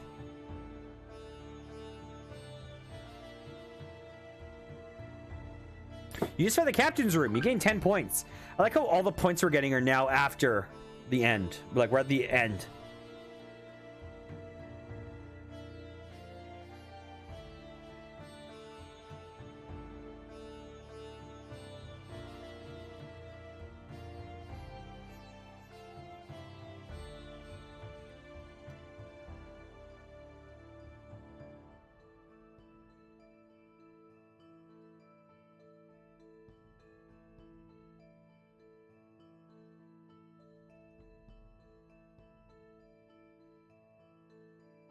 You and Lucy put on spacesuits and jump into space, and that's where our 3 heroes are left. Jimmy floating in space in a pod, Lucy and Daniel flying through space with limited oxygen and a slow growing amount of damage to their suits. Good luck. Okay, here we go. Merrick, Daniel, and Jimmy.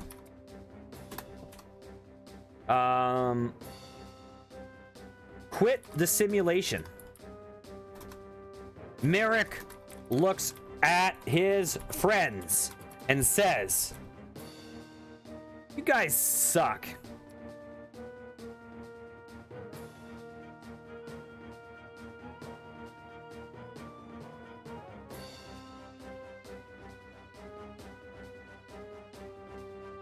Before leaving, Jacob, okay, the game does not want us to go simulation. Jacob sits in his pod, watching the other pod slowly disappear into the depths of space. Well, not depths exactly, he corrects himself. More like a vacuum. Well, not exactly that either. He sighs, wondering why his mind is so unclear today. Maybe because he just watched half of the people on board the ship perish. Okay, the moral of the story is... in my experience clones are people too. In my experience in single player, the simulation is an eject button that works. Maybe not in multiplayer, I don't know. Okay. After the destruction of the ship, Daniel, let's see what happens to these guys.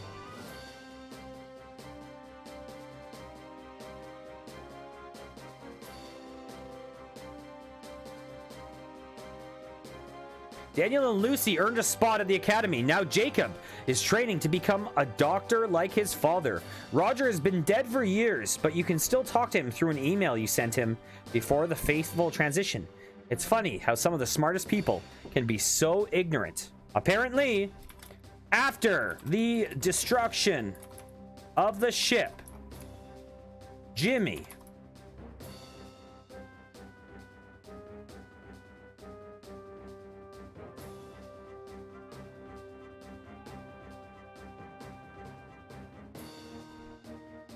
found it hard to fit in with the other kids. Still, he managed to survive until the end of the war, when he is quietly killed by a drunk soldier. Finally, Merrick has a nervous breakdown after killing a bunch of innocent people and leaving his clone friends behind. The end.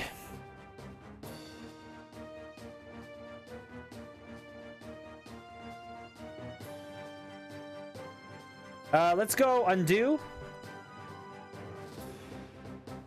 You have reached ending 1. The stupid ending.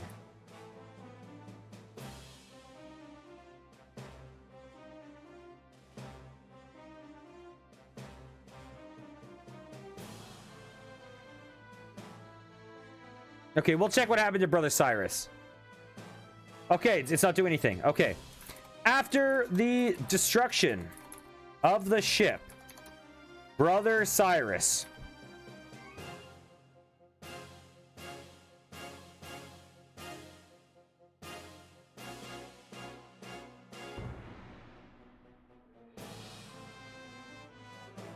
goes on to become a well-respected member of the clergy. He lives until the age of 87 and dies quietly in his church. The world mourns his death. One of the few remaining saints. You've reached ending 2, the religious ending. Ending 3.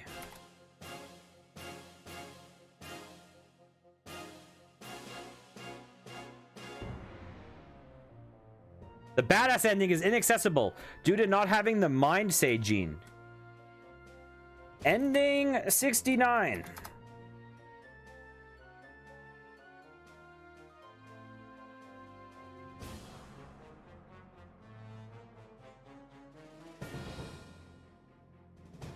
The secret ending can only be obtained by getting all the other endings first. Your name is Daniel Dauntless, and you're a soldier. You live by a code, a set of rules to live by. Your father instilled it in you from birth, and it has served you well ever since.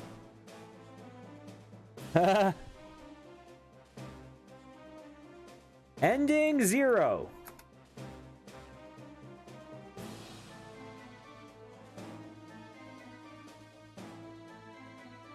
Apparently, Doctor. Maybe.